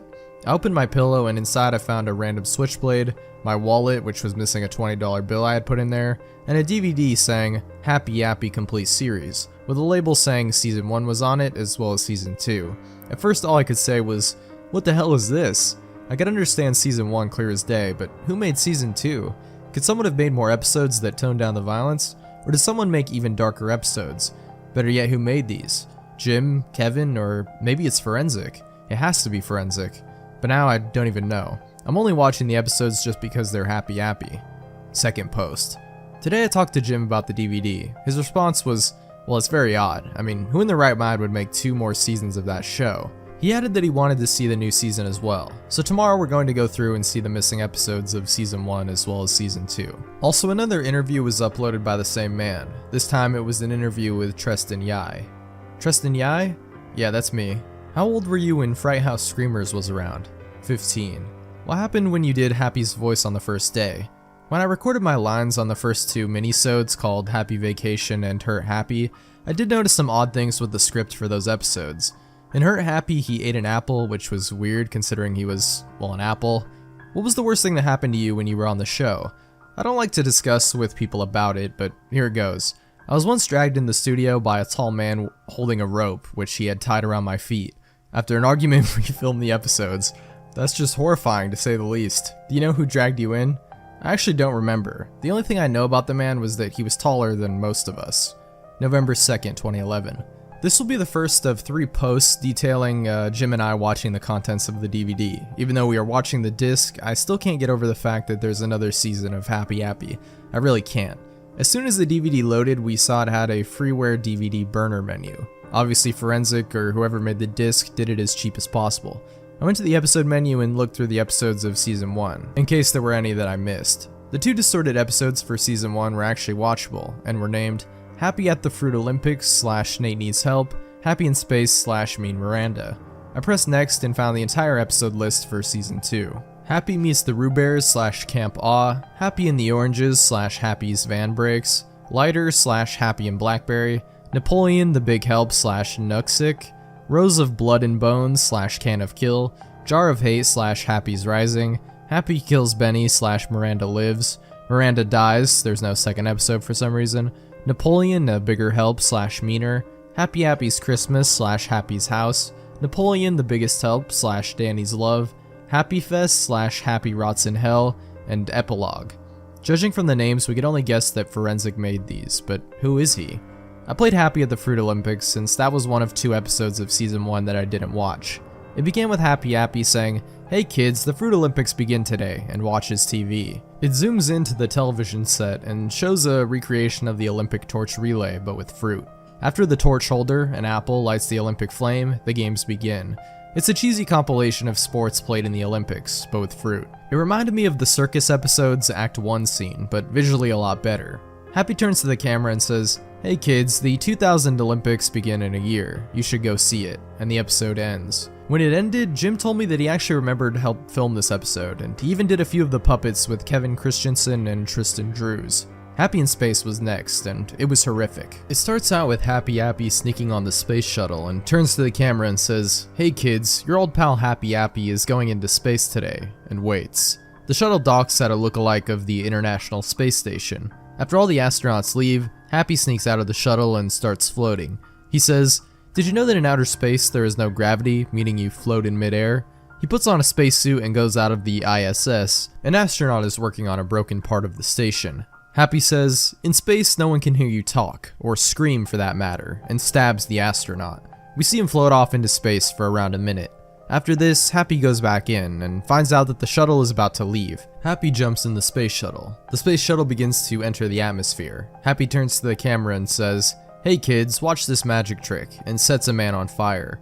The shuttle starts to catch on fire, which is exactly like the scene in Happy's trick. We see Happy Appy give a death smile as the shuttle is engulfed in flames. Happy jumps out before he gets burned and lands in snow. He says, "Hey kids, one day you will see something like this on TV." Behind him, the shuttle was breaking up into small pieces. The credits rolled. I played Happy Meets the Roo Bears / Camp Aw. It starts with the intro, which is now an acoustic version. It begins with Happy Appy walking in the playground with his injuries. He sees the green Roo Bear running around, and Happy says, "Hey Mr. Teddy," and the Roo Bear doesn't respond. Happy says, "Mr. Teddy, let's go find some kids to heal," and the Roo Bear nods his head. They hear crying from the swings. Happy and the Roo Bear walk over to a kid who hit his head on part of the swing, the part that you sit on. Happy gets out some bandages and heals the kid. They hear a car ram into another. Happy turns around and sees a long limousine crashing into a van, which wasn't Happy's. A man exits the car and it turns out to be Aphex Twin himself. He starts doing the dance with the umbrella, but it was just stock footage from window liquor hastily put together. Happy and the Roo Bear walk up to him, and Happy says, "Hey, who are you?" And Aphex says, "My name is Richard." And Happy says, "Let's go find some children to heal." And Aphex says, "Sure." The rest of the episode is just them healing children who injured themselves on various parts of the playground. When we first saw this episode, it was so tame for a Halloween special that I thought it was a Season 1 episode mislabeled as a Season 2 one. Also, I told Jim, why was the episode Happy and the Roo Bears if only the green one is present? He said that they would have all been there, but they didn't get enough money to get the others. We saw Camp Aw. It starts with the intro, which was that CSI-like intro featuring the main characters, Happy, Napoleon, who could be forensic, and Danny from the TV movie. Why was the acoustic version used once? It starts with Happy driving his van, saying, "Who's ready for a camping trip?" with two girls in the passenger seats cheering. After driving for a while, Happy parks in the camp, sets the washcloth, and sits on it next to the girls. After staring at the sky for a few seconds, the beach jock apple appears. Happy says, "Move it, ladies," and it's much clearer this time. Suddenly, some sort of quality shift happens. Happy's voice was different, the girls looked different, and so did the bully. It was almost like another person picked up where Nick left off and did a horrible job at it. Anyway, the beach jock apple said, "Don't go on the beach," and Happy says, "Why?" The beach jock apple says, "Because I said so," and pushes Happy out of the way. Happy decides to go up the trail to the beach. What he finds are a bunch of children playing on it, and one is poking around at something out of view with a stick. It turns to the object, which is Miranda's body. Happy screams, "Stop doing that," and brings out a knife. The next shot showed the girls still sitting on the washcloth when they hear children screaming. One of the girls says, "What happened?" and the other one says, "Let's go find out." The two girls go to the beach, but what they find are a bunch of children's bodies in one horrifying pile. On the top of the pile was a blood-stained Happy Appy with a knife. He turns around with a death smile and says, "Hey girls, I have a present for you. Come over here." And they both walk over, and it cuts to the place with the washcloth, now with both girls screaming. The episode ends with Happy Appy dragging some children back into his van and driving off, with this narration. And that, my friends, is how Camp Awe got its name, from Happy Appy himself. Interestingly, there was whispering during the credits of the episode. They were very brief. December 14th. We had no idea what that date meant. Was it supposed to be related to a season of the show? I played the episode Happy in the Oranges. It starts with the same old intro of Happy Appy dancing, and it cuts to Happy killing the beach jock apple. The episode must have taken place after Camp Awe. We see Happy Appy walking around the playground with children at play. Happy sees something to the right. He sees two puppets that were oranges sitting on a bench. Happy walks to the bench and says, "Hey, who are you?" And the oranges say, "We're the oranges." And Happy says, "Well, I'm Happy Appy." And the oranges screamed and ran off. Happy shouts, "Every time," and goes into his van. He goes to the orange's house in the middle of the night. The first orange is watching TV, while the second one is reading a book. The second orange says, "Hey Oscar." He replies with, "What, Octavius?" And Octavius Orange says, "Do you know that no words rhyme with orange?" Oscar Orange says, "Oh really?" Octavius Orange finishes with, "Yeah, you know what? I'm going to bed. Running from Happy sure tired me out." And Oscar Orange nods and continues to watch TV. Happy Appy jumps into the roof of their house with an orange peeler in his right hand. He whispers, "Hey kids, let's go skin some oranges." And Happy climbs down the ladder to where Octavius Orange is and peels his skin. After that, he puts Octavius Orange in a vise and starts turning the crank, making Octavius get squeezed. After that, Oscar Orange knocks on the door and Happy jumps into the ceiling. When Oscar Orange opens the door and turns on the light, he sees Octavius Orange's body and screams. Happy Appy comes down from the ceiling and peels and vices him in the same way as Oscar Orange, and the episode ends. Lighter's premise was about Happy finding a Zippo lighter lying around on the playground. It starts with the regular old intro, but with the acoustic version. Why the acoustic version this time? It cuts to Happy walking around the playground.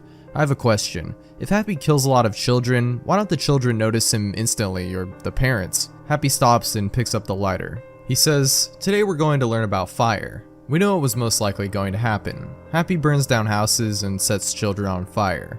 Happy Appy walks over to a living room.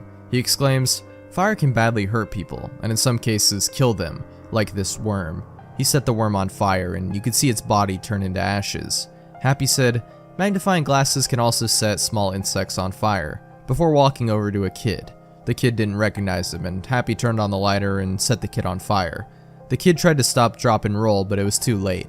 Happy said, "Let's go find a house to burn," and Happy walks over to a house on a boardwalk and burns it down. The fire spreads and the entire boardwalk catches on fire. The rest of the episode after that was Happy watching the place burn to the ground. At the end, he says in his cheerful voice, "That was fun. You know, you should do that to make me proud." Jim said in a smug tone, "Sure, let's totally follow an apple's words and burn down." I played Happy in the Blackberry, which was 2 minutes short of a normal episode of Happy Appy. It starts out with a giant angry Blackberry puppet saying, "Hey, my name's Derry Berry, and I hate Happy Appy." Derry runs toward Happy, who is putting medical tapes and cotton on a kid's bloody gash near his wrist. Happy turns around holding scissors, and Derry accidentally runs into them. Happy says, "Remember kids, always look where you're going or you will get a boo-boo." Derry pulls himself off the scissors and tries to eat Happy. Happy pushes him off and stabs Derry in the eye with a scalpel. Derry screams and Happy pulls out the scalpel, ripping Derry's eyeball out in the process. Happy grabs a rusty saw and slowly hacks him in two. The rest of the episode shows Derry's body after Happy cuts it in half. I played Napoleon, the big help. It began with Happy trying to kill June. Just to clarify this, June is Danny's mother. He is struggling to kill her with the same saw he used to kill Barry Derry with, while June is trying to stab him in the face with a knife. Happy says, "Master, master, please come help me." And Forensic, in all of his glory, walks in slowly and says, "Yes, Happy? Happy says, "This woman is trying to kill me." Forensic says, "Let me help," and Forensic stabs June in the back, weakening her. The rest of the episode was basically a snuff film, recorded on a low-quality home camera. What Forensic did on the camera to June was absolutely horrifying, so I'll be quick on what Forensic did to her. First, he cut off her arms with a scimitar knife slowly and painfully. After that, he proceeds to cut off her legs with the same cleaver and starts skinning her. After minutes of skinning, she dies, and Forensic cheerfully says, "Oh no." He opens her guts out and starts eating them. After 20 hard-to-watch minutes, he finally stops, thank God. After that horrifying scene, Danny from the TV movie comes in crying and sets Happy on fire. Forensic threatens to kill Danny. He runs off screen, and Forensic walks out with the scimitar knife. Finally, the Happy model melts, ending the episode. Jim's reaction was, and I quote, "What the hell was that?" I had the same reaction, but in a quieter voice. We had a lot of questions about the episode. Why was Forensic in it? Did Forensic make the episode, or did one of his friends? For that matter, did Forensic really make the episodes? I don't know, and we really don't want to know. I played Nuxic, which was actually called Happy Goes Bonkers. It starts out with a girl forming Happy into his normal shape, but drops a garrote wire next to Happy. Happy grabs the wire and off screen cuts her throat open with it. After that he says, "Hey kids, I'm going to kill Danny." The rest of the episode is Happy going around using disguises to try to kill Danny. They include the spacesuit from Happy in Space, the costume from Happy Goes to the Circus, and Octavius Orange and Derry Berry's skin. Somehow Danny finds out that Happy is trying to kill him. After the 5th attempt, Happy, like the title says, goes bonkers. He rants to the camera about how he never has his way. After 15 minutes of ranting, he stares at the camera motionlessly, and the episode ends. I said to Jim that we should watch the next third tomorrow, and so I left. The thing is though, as I left, I swear I saw Forensic walking up the street, but it was so dark that it could have been someone else. November 3rd, 2011. Welcome to the second part of the Happy episode watching posts. In Rows of Blood and Bones, we see Happy painting a picture with red paint. The picture is of a rose in a playground. It was innocent enough until we see Happy run out of red paint. He says, "It, oh, whoops. Hey kids, let's go find some red paint and white sticks." We see Happy go out to his van and lure in 2 kids. We see him mutilate them off screen. It cuts to Happy painting the same picture, but now we see him with more red paint and white sticks as the stalk of the rose. After a minute, he finishes the painting. He shows the end result and says, "My masterpiece is complete. I call it the Rows of Blood and Bones. Hey kids, you too can make a painting using body parts and blood. If you make one, send it to me and I will give you a prize." The video ends before the address was shown. In Can of Kill, we see Happy cleaning out some large tin cans and working on mechanics in his van. After a few minutes, Happy notices the camera and says, "Hey kids, I'm working on my can contraption," and goes back to working on the can. It cuts to a tin can in the middle of the playground that has the note that says, "Open me" on it. Happy comes from the left and says, "Whenever someone opens the Can of Kill, a spray bottle pops out and sprays the kid with poison. This is my best invention ever, and it should get me a Nobel Prize." Well, mostly for peace. While he is talking his mouth off, a kid named Quincy opens the can and gets hit with some sort of poisonous gas and gets knocked out. Happy notices Quincy's body and says, "Hey, it works. You too can make a Can of Kill. All you need to do is send $5 to this address and you can wipe out anyone that hates you," and an address was listed. Before the credits played, Happy drags Quincy's body into his van. I played Jar of Hate. Happy is sitting in his van when he says, "Hello kids, do you want to see my jar of hate?" A kid walks up to him and says, "Happy, hate is a strong word." In response, Happy says, "Shoo, Jacob," and pushes him away. Happy proceeds to write Jacob's name on a blank scrap of paper and places it in a jar of names. Happy says, "My jar of hate has the names of people I will kill. Let's see who's going to be the lucky ones." He empties the jar and picks out 3 names. Happy says, "The people I will kill are Jacob, Miranda, and Danny." He sneaks behind Jacob with the cleaver from Big Help, jumps behind him, and the credits roll, while you can hear Jacob being killed in the background and Forensic screaming, "Stand still." I played Happy's Rising. It started with Happy healing a kid using a bandage, but he says, "Hey kids, wanna come have fun with me and Benny?" Everyone, including Benny, comes running into Happy Appy's van. However, to trick Happy Appy, Benny leaves quickly and silently. It shows Happy with a hand grenade and he says, "Wanna see a cool trick?" Of course, the children shout yes. Happy throws a smoke bomb, drops the grenade, and gets out of the van. We see a child scream as the van explodes into 1,000 pieces. The scene is very realistic, with body parts everywhere. Happy polishes a toe, puts it in a jar, and puts the jar in a mysterious brown bag which has been in the background since the Blackberry episode for whatever reason. Benny runs over to Danny, who is playing with a girl. Benny says, "Happy tried to kill me," and Danny says, "Well, at least you're safe with me here," and the episode ends. I played Happy Kills Benny. It starts out with Benny playing at the playground, but he notices Happy and his new van, which was all black this time around. He says to his parents that he wants to go home because someone is staring at him funny. His parents look at the area that Happy was, but he's not there. They said, "No one's there though," and Benny calms down. Benny sees Happy again, and Benny runs towards his parents. He says that Happy is stalking him, and the parents see Happy, but he's helping a kid. Later, Benny finds a $20 bill. He picks it up, but Happy stabs him. Happy drags the body to his van, and it cuts to the credits, with a brutal murder being played. Miranda Lives starts playing. It starts out with a piano version of the theme song sung by 3 of the 5 original kindergartners. They were presumably in 1st or 2nd grade when the episode premiered. The intro showed clips from Happy and the Oranges, Happy Kills Benny, Camp Awe, and 2 other episodes I hadn't seen yet. It began with Miranda's body on the beach. We see another kid poke it with a stick, but Miranda mysteriously awakens, screaming loudly. She says, "Happy Appy is going to pay for what he has done," and run towards the playground. We see Happy Appy working on another portrait of a rose, with several more nearby. Miranda throws open the van's sliding doors and screams, "Happy Appy, I'm going to kill you right now." And Happy says, "Fine, do it. Kill me. Just try. You'll just end up feeling the wrath of Napoleon." The episode ends. Miranda Dies began. Miranda gets a knife and stabs Happy's arm, pinning him to the wall. Happy screams in pain and Miranda says, "I finally have you in my grasp. Now I will do what I've wanted to for so long." Happy smugly says, "What's that?" Miranda says, "Kill you."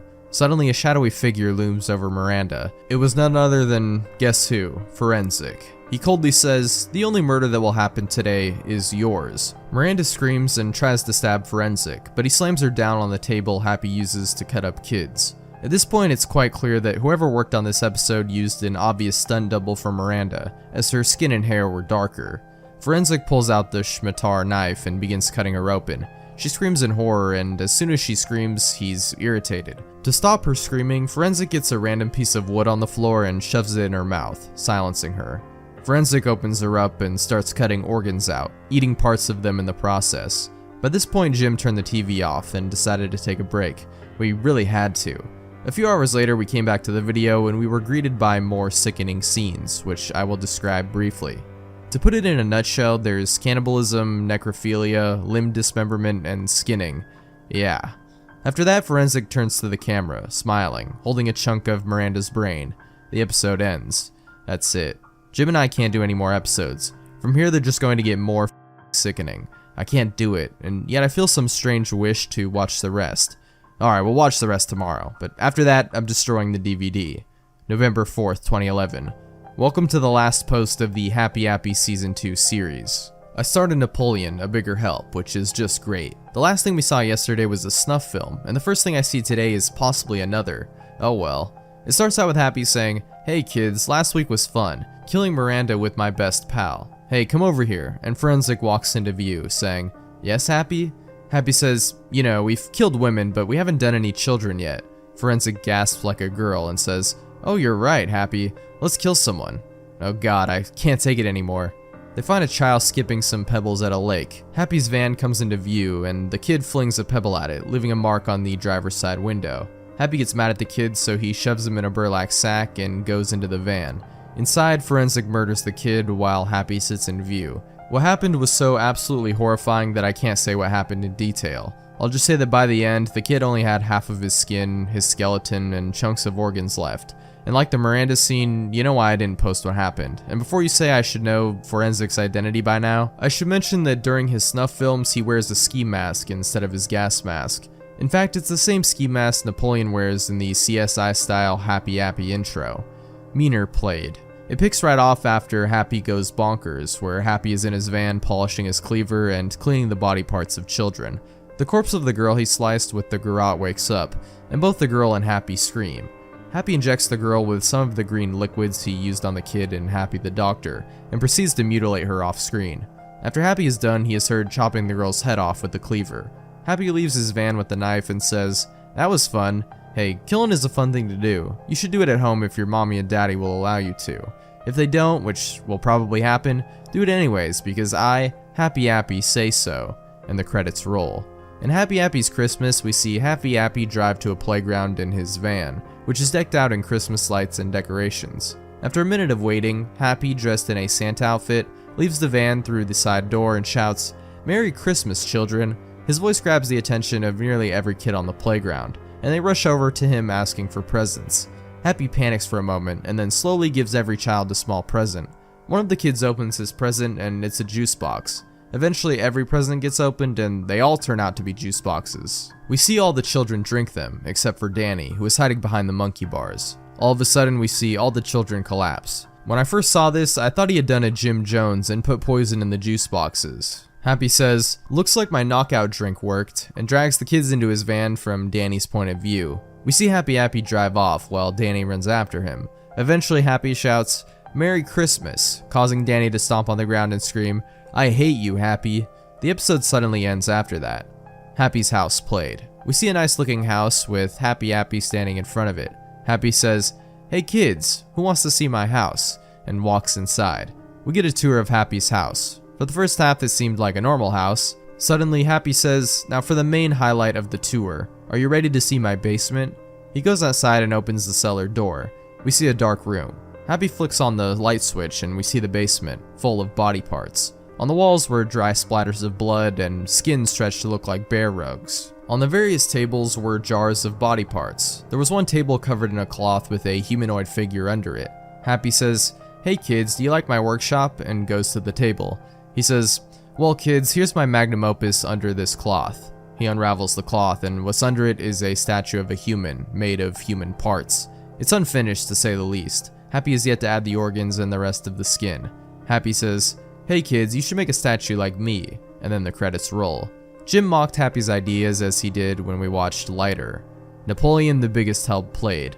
Great, another snuff film, I thought, and seeing the list of episodes, hopefully the last. In this episode, Happy is seen putting organs into his statue.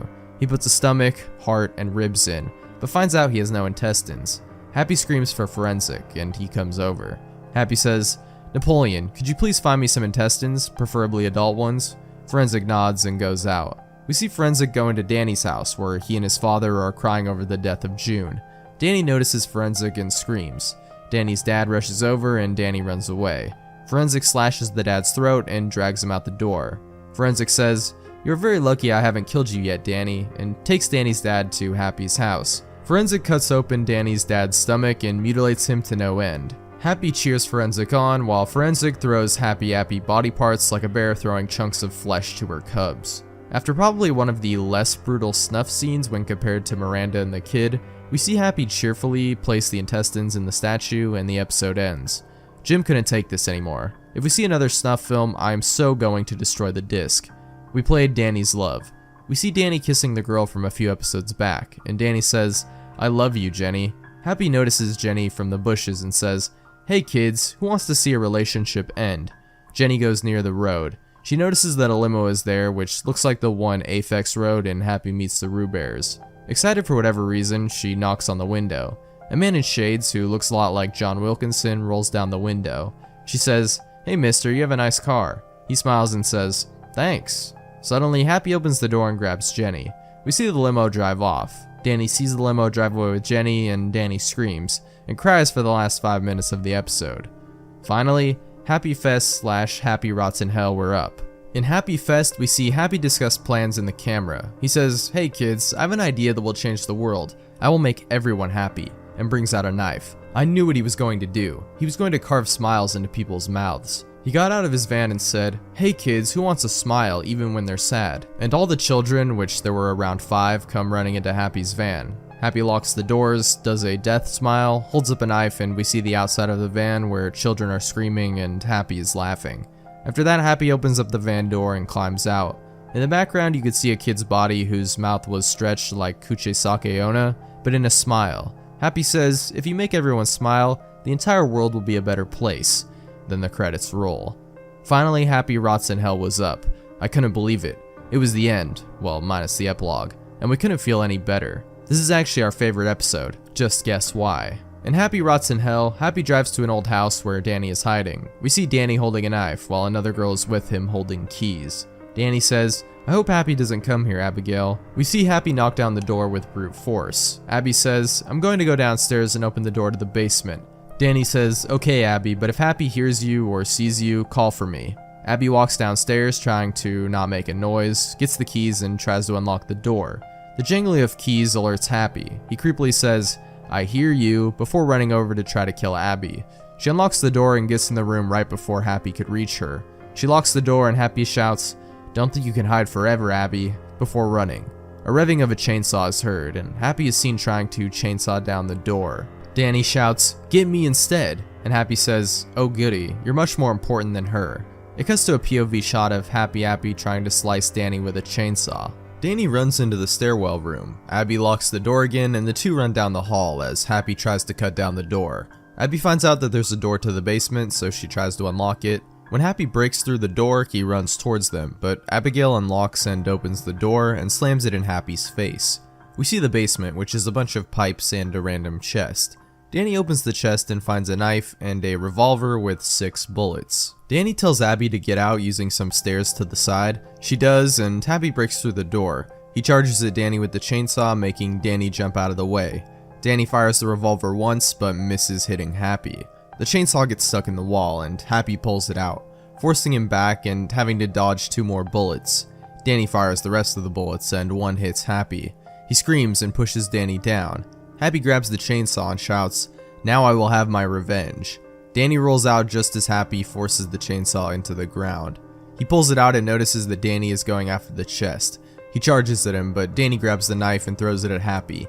Happy dodges it and the knife hits a gas pipe. Gas sprays everywhere, and Happy rushes to clog up the pipe with a cloth. He stops the leak, but the room is covered in gas. Danny finds a box of matches and lights one. He mocks Happy, causing him to turn around. Horrified, Happy tries to cut Danny in half, but Danny gets out of the way and drops the match on the gas. Happy begins to scream as the basement fills up with fire. Danny gets out of the basement in time, somehow not getting burned. Happy notices that there are some explosive chemicals to the side and says, "Oh no, it looks like this is the end for old," before it cuts to the house where it explodes and collapses, due to the foundations being blown up by the explosive chemicals. We see a camera pan to the destroyed basement where Happy's melted, crushed body lays. Abby is crying nearby while Danny is trying to comfort her. Suddenly, Forensic grabs both of them and coldly says, "You killed my creation, now I will do the same to you." Finally, I played the epilogue. It starts out with someone playing Gloomy Sunday by Rezzo Saris, while it shows clips from all the episodes in its intro, minus the snuff ones, albeit in black and white. It cuts to a man typing on a typewriter on his desk with the crushed Happy at its side. The paper the man is typing on seems to be about Happy Appy. A subtitle appears that says, "Portrayed by an actor." A narrator talks over the scene. It looks like the evil rampage of Happy Appy has come to a close. Although he had died, his unfortunate impact on the world lives on.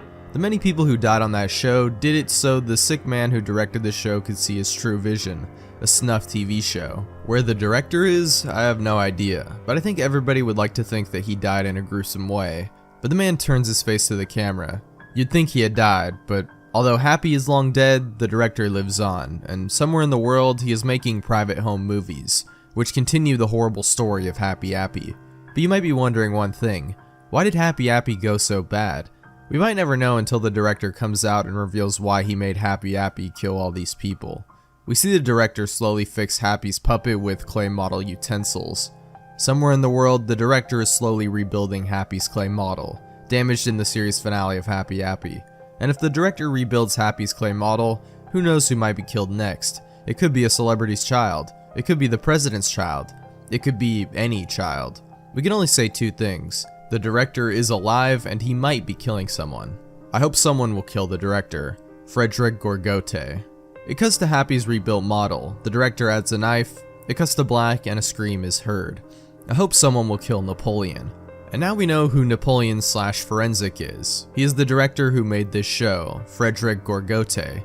As the disc ended, Jim said, well, at least that's over, and we know who Forensic is. He gave the disc to me and said, keep this, even though I want this to be destroyed. Keep it so that you can learn more about how these episodes were made. I said okay, and I left his house to tell you about the last episodes. November 5th, 2011. You know, I don't think that revealing Forensic's identity was a good idea. When I went to sleep on the 4th, I heard someone open my back door. Since it was probably Frederick or one of his friends, I grabbed a gun and went into the kitchen. In front of me was a man in Forensic's clothes trying to burn my house down again with a lighter. However, unlike the normal Forensic, he was quite fat, giving me the idea that he was John Wilkinson in disguise. Before he could turn on the lighter, I shot him in the leg. As he stumbled to the ground screaming in pain, he dropped the non-lit lighter on the ground. He tried to light it up again, but I stepped on his hand with my right foot.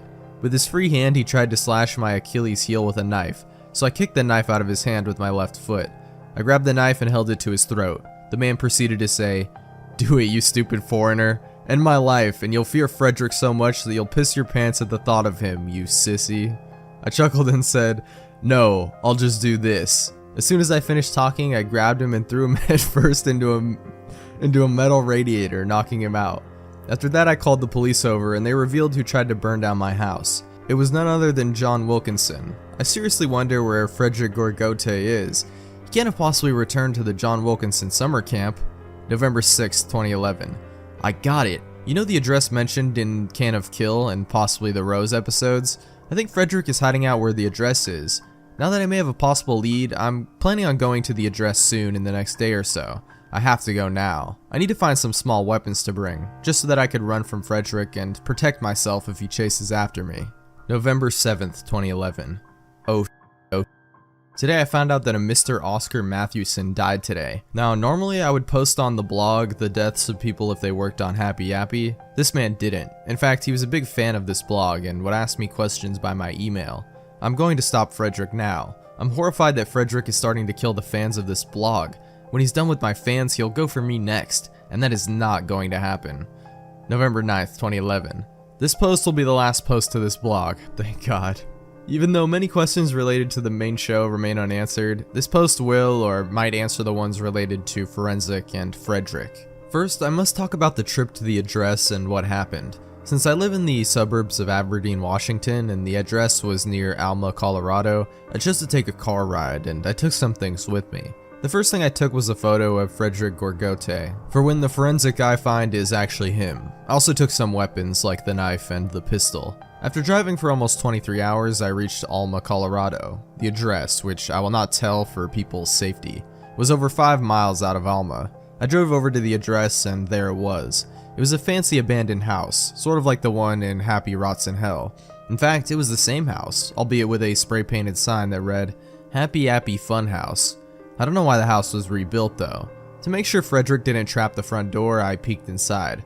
Sure enough, there was a shotgun trap using a Winchester. I tried to sneak into the window, but Frederick locked the window, so I had no choice but to break through it. I climbed in, making sure not to cut myself on any glass. After that, I disarmed the Winchester trap and took the shotgun. The house was completely abandoned, and all lights were turned off, save for the room where the window was. I looked for the light switch, but I was distracted by the fact that parts of the floor were wet. This meant one of two things. A water leakage had happened, or there was blood on the floor. I ran to the light switch and tried to turn it on. However, it didn't work, so I headed for the circuit breaker. Sure enough, the circuit breaker only had one switch that was on. I turned on every switch, which made nearly every light in the house turn on. I went back to the staircase room and turned the light back on. As I guessed, there was some blood on the carpet and the floor of the staircase room.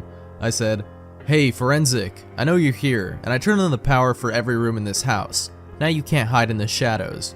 There was no response, which I knew was going to happen. I shouted, "Hey Frederick Gorgote, I know you're Forensic," and no response. Since there was no response, I explored the house a bit. From the staircase room, the living room was to the right while the kitchen was on the left. Since I was closer to the right than the left, I explored the living room first. It looked like it had been abandoned since the 1950s. The couch was old, brown, and had various tears in the cushions and the seats. The TV was an old analog set that could only display static due to it not having a converter box. And a frame on the wall had a picture of the weird guy from the towers. On the front wall there was a door that was left open. I went through it and it was the laundry room. It looked like a regular laundry room at first, with washing machines and laundry baskets. However, some pieces of clothing in the laundry baskets were stained with blood. And over the laundry baskets was a framed photograph of Frederick as Napoleon hanging out with Happy Appy. Other than a door to the right side that leads outside, there was nowhere else to go. I went out of the laundry room and went into the kitchen, and I wish I hadn't. The kitchen was just as run down as the living room, but it was probably worse. There were countertops, dishwashers, and an oven which had been rusted up. On them, however, was rotten meat infested with maggots. The stench was unbearable, so I quickly ran out of the kitchen and into the dining room, not noticing anything else other than the rotten meat. As I entered the dining room, I noticed there was more maggot-infested rotten meat, so I ran into the next room over, which was the hallway, and looked at what the dining room had in it. There were various chairs, all of which were pulled out. Other than that, it looked like a rundown dining room with just rotting meat. The hallway was nothing special, to be honest, and led nowhere. At the end of the hallway, near the laundry room, it looked like someone piled up a bunch of wood to block off entry to the hallway. After dashing through the dining room and kitchen, avoiding the smell, and accidentally knocking a chair over, it was time to go upstairs. It was the only place I could go. As I was walking up though, I had a feeling that someone was watching me. I turned around, but nobody was there. I finally went up the stairs and tried to decide where to go, the left hallway or the right. Suddenly I heard an all too familiar voice. "Hey, Jerasim, guess who?" I froze instantly. It was Frederick on the other side of the hallway. I said, "Are you gonna run away from me this time?" And he said, "Now why would I do that? You know I'd never run away." And I responded with, "Listen, Frederick, how do you keep coming back?" I heard no response from Frederick for a while. And Frederick said, "Well, I have some people who work for me. They do my dirty work and try to kill you." And snapped back with, "But anyway, how did you get here?" And I said, "There was an address listed in 2 episodes of season 2, and I just went to whatever that was." And Frederick said, "It looks like I shouldn't have put that address in. It would have made the authorities' search more fun. For me, that is." I wondered if I could talk Frederick out of killing me. I said, "Listen, Frederick, why do you kill people?" And he cheerfully replied, "Well, it depends on who I killed. If it was a worker of Happy Appy, it was because I wanted Happy Appy to be more mature, but those employees and managers wouldn't let me. Now that they're all dead, I went after your fans, and I'll soon go to you." I was about to say that John Tresty, Jim Forrester, and Tristan Drews were still alive, but I stopped, probably because Frederick killed them already except for Forrester. I said, "Well, you don't have to kill people just because they ruined your show, or should I say magnum opus." Frederick took out his blood-stained scimitar knife and said, "Do not make fun of my show. I bet you don't have the balls to make another comment." "Well, do it." Sighing, I said, "You should have been happy that your show aired and got decent ratings. Look at some of the shows that only air a few episodes before being cancelled." Frederick put away the knife and said, You're right. I should have been more happy about the show." I was relieved to finally have corrected Frederick. But I still love my lifestyle. I love killing people, evading cops, and most of all, stalking you. Oh, the joys. I knew that Frederick was mentally insane. It would be hard to stop his ways. "Frederick, have you ever wanted to be successful?" Frederick said, "Yes, at covering up Happy Appy forever. I don't need your help because I'm doing it just fine." I said, "No, I mean having a successful life." He shut up before replying with, "Well, yeah, who wouldn't want one?" I cringed before saying, "Well, because you've, to put it best, up your chances of having a successful life." Frederick was offended. He pulled the knife out again and said in a louder tone, "Why the hell would you say that?" Sighing again, I said, "Because 1, you killed a lot of people and the cops are looking for you. 2, if you're caught, you're going to jail forever or put on death row." Frederick finally knew that I was trying to tell him that because of his actions, he's never going to have a successful life. He finally broke free of his other personality. He said, "Oh my god, I can't believe I f***ed up my life. I really can't. If it wasn't for my mental illness." Frederick sat down on the stairs and put his head in his left hand. "Listen, Frederick, you don't have a choice. One day you will go to jail and you will die there." Frederick said, "Go, just go. I don't care about life anymore. I'd rather kill myself than be put to the electric chair or lethal injection." I said, "Listen, Frederick, you could probably start a new life by changing your identity and moving to South America, but you'll get arrested one day, so it's a checkmate now." Finally, he said, "Listen, before I kill myself, I want to show you my true face." I said, sure." And Frederick took off his mask. I saw a skinny, pale face with various scars, and hair that was ripped out at random spots. It was none other than Frederick. Frederick said, "Well, Jerasim, it looks like it's time to go. I'm sorry for killing everyone related to Happy Appy. I'm now going to make the survivor's world a lot safer." He got his scimitar knife and jammed it into his throat, effectively killing himself. I felt depressed that I couldn't save Frederick from his mental illness. I checked his body for anything related to him. In his jacket, I found some interesting things. I found a couple of knives with dried blood on them and a folded sheet of paper. Reading it, I found that 9 people had worked for Frederick. After taking the paper and his gas mask, I left the house and went to my car to get back home, but leaving my shotgun, katana, and knife behind. Well, this is it. I can't believe I have to stop posting on this blog, but I must stop posting on Happy Appy because I pretty much did everything related to the show. I watched seasons 1 and 2, killed the show's insane director, and even went to the studios where it was filmed. However, that does not mean that the search for answers is over. If you look hard enough, you can find the answers to the unexplained questions that relate to Happy Appy. Now you might be wondering 2 things. What will I do, and what will I regret when I quit posting on Happy Appy? Well, I will actually open another blog, which will be a short-lived one that talks about Fry House Screamers. Remember that?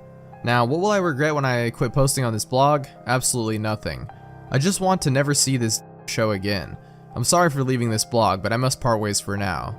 See you soon. Jerasim Vasily Yakovlev. P.S. I haven't explained something. How did the episodes get on Noggin? You see, not all of them did. Only a select few aired before the show was cancelled.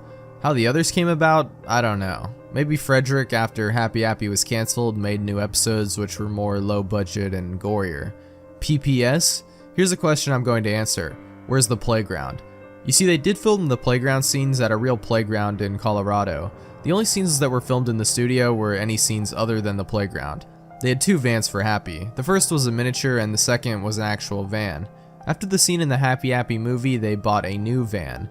After the part in Happy's Rising with the grenade, a new black one was bought, and that's all I could find out. Second post. Here are the contents of the list I first mentioned. There's 10 names, meaning that 4 have either been killed or arrested, 2 have been injured, and 4 have unknown fates. My followers and helpers. John Wilkinson's fate is unknown. Oh no. Blythe Underwood is arrested. Kenny Spooner was killed by Jerasim when he blew his head off. Shane Rogerson is dead, possibly cause of death by structural collapse of studio. Willie Batts is injured, had his arm chopped off. Dudley Franken. Nathan Jakeman. He posed as me when I tricked Jerasim into thinking I'm a sane employee. He didn't come, however. Fox Garner. Milton Barrett was shot in the stomach while he was with Kenny, but escaped. Mervyn Payton. November 10th, 2011. The man who uploaded the 3 interviews closed his account on YouTube, but he has given me one last interview, which is with Ray Bolia, aka Danny. Ray Bolia? Keep it quick, please. I still have nightmares about what Frederick had done to me. How were you involved with Happy Appy? Well, it all started in a town called Alma, Colorado. I was living there peacefully until one day I was kidnapped by Frederick. How did this happen? It was 1999. Happy Appy had just been cancelled, and all employees were fired. The director who was charged with the crime had moved to Alma, where he lived under a new identity. How did you get kidnapped? When I was 7, I was being babysat by my mother's friend. Late in the night, the man kidnapped me without leaving a trace. Where were you taken? I was taken to a house that had the shape of a barn. It had tinted windows, 3 floors, and a cellar. It was also dark blue. There, Frederick filmed more episodes of The Sick Show. How did you escape Frederick? After filming Happy Rots in Hell at his house, an anonymous person tipped the police, saying that the kidnapper of me, Miranda, Abigail, and some other kids was living in the dark blue house outside of town. So the police broke into the house and saved the 4 of us. Frederick ran away though, which I find stupid. He needs to be found and killed for what he's done to me. Sorry, I get too carried away. Last question for now. What happened to Frederick? He became a creature known as Forensic. July 15th, 2012. As soon as you've seen this post, you're now either asking this or about to comment with something like this. Where the hell have you been? Well, the easiest answer I can say is that I basically decided to stop caring about Happy Appy. There are 2 reasons why. The first is that some members of Frederick's group, to put it in simple terms, are still seeking revenge. The second is that there's nothing left to say about the show anymore.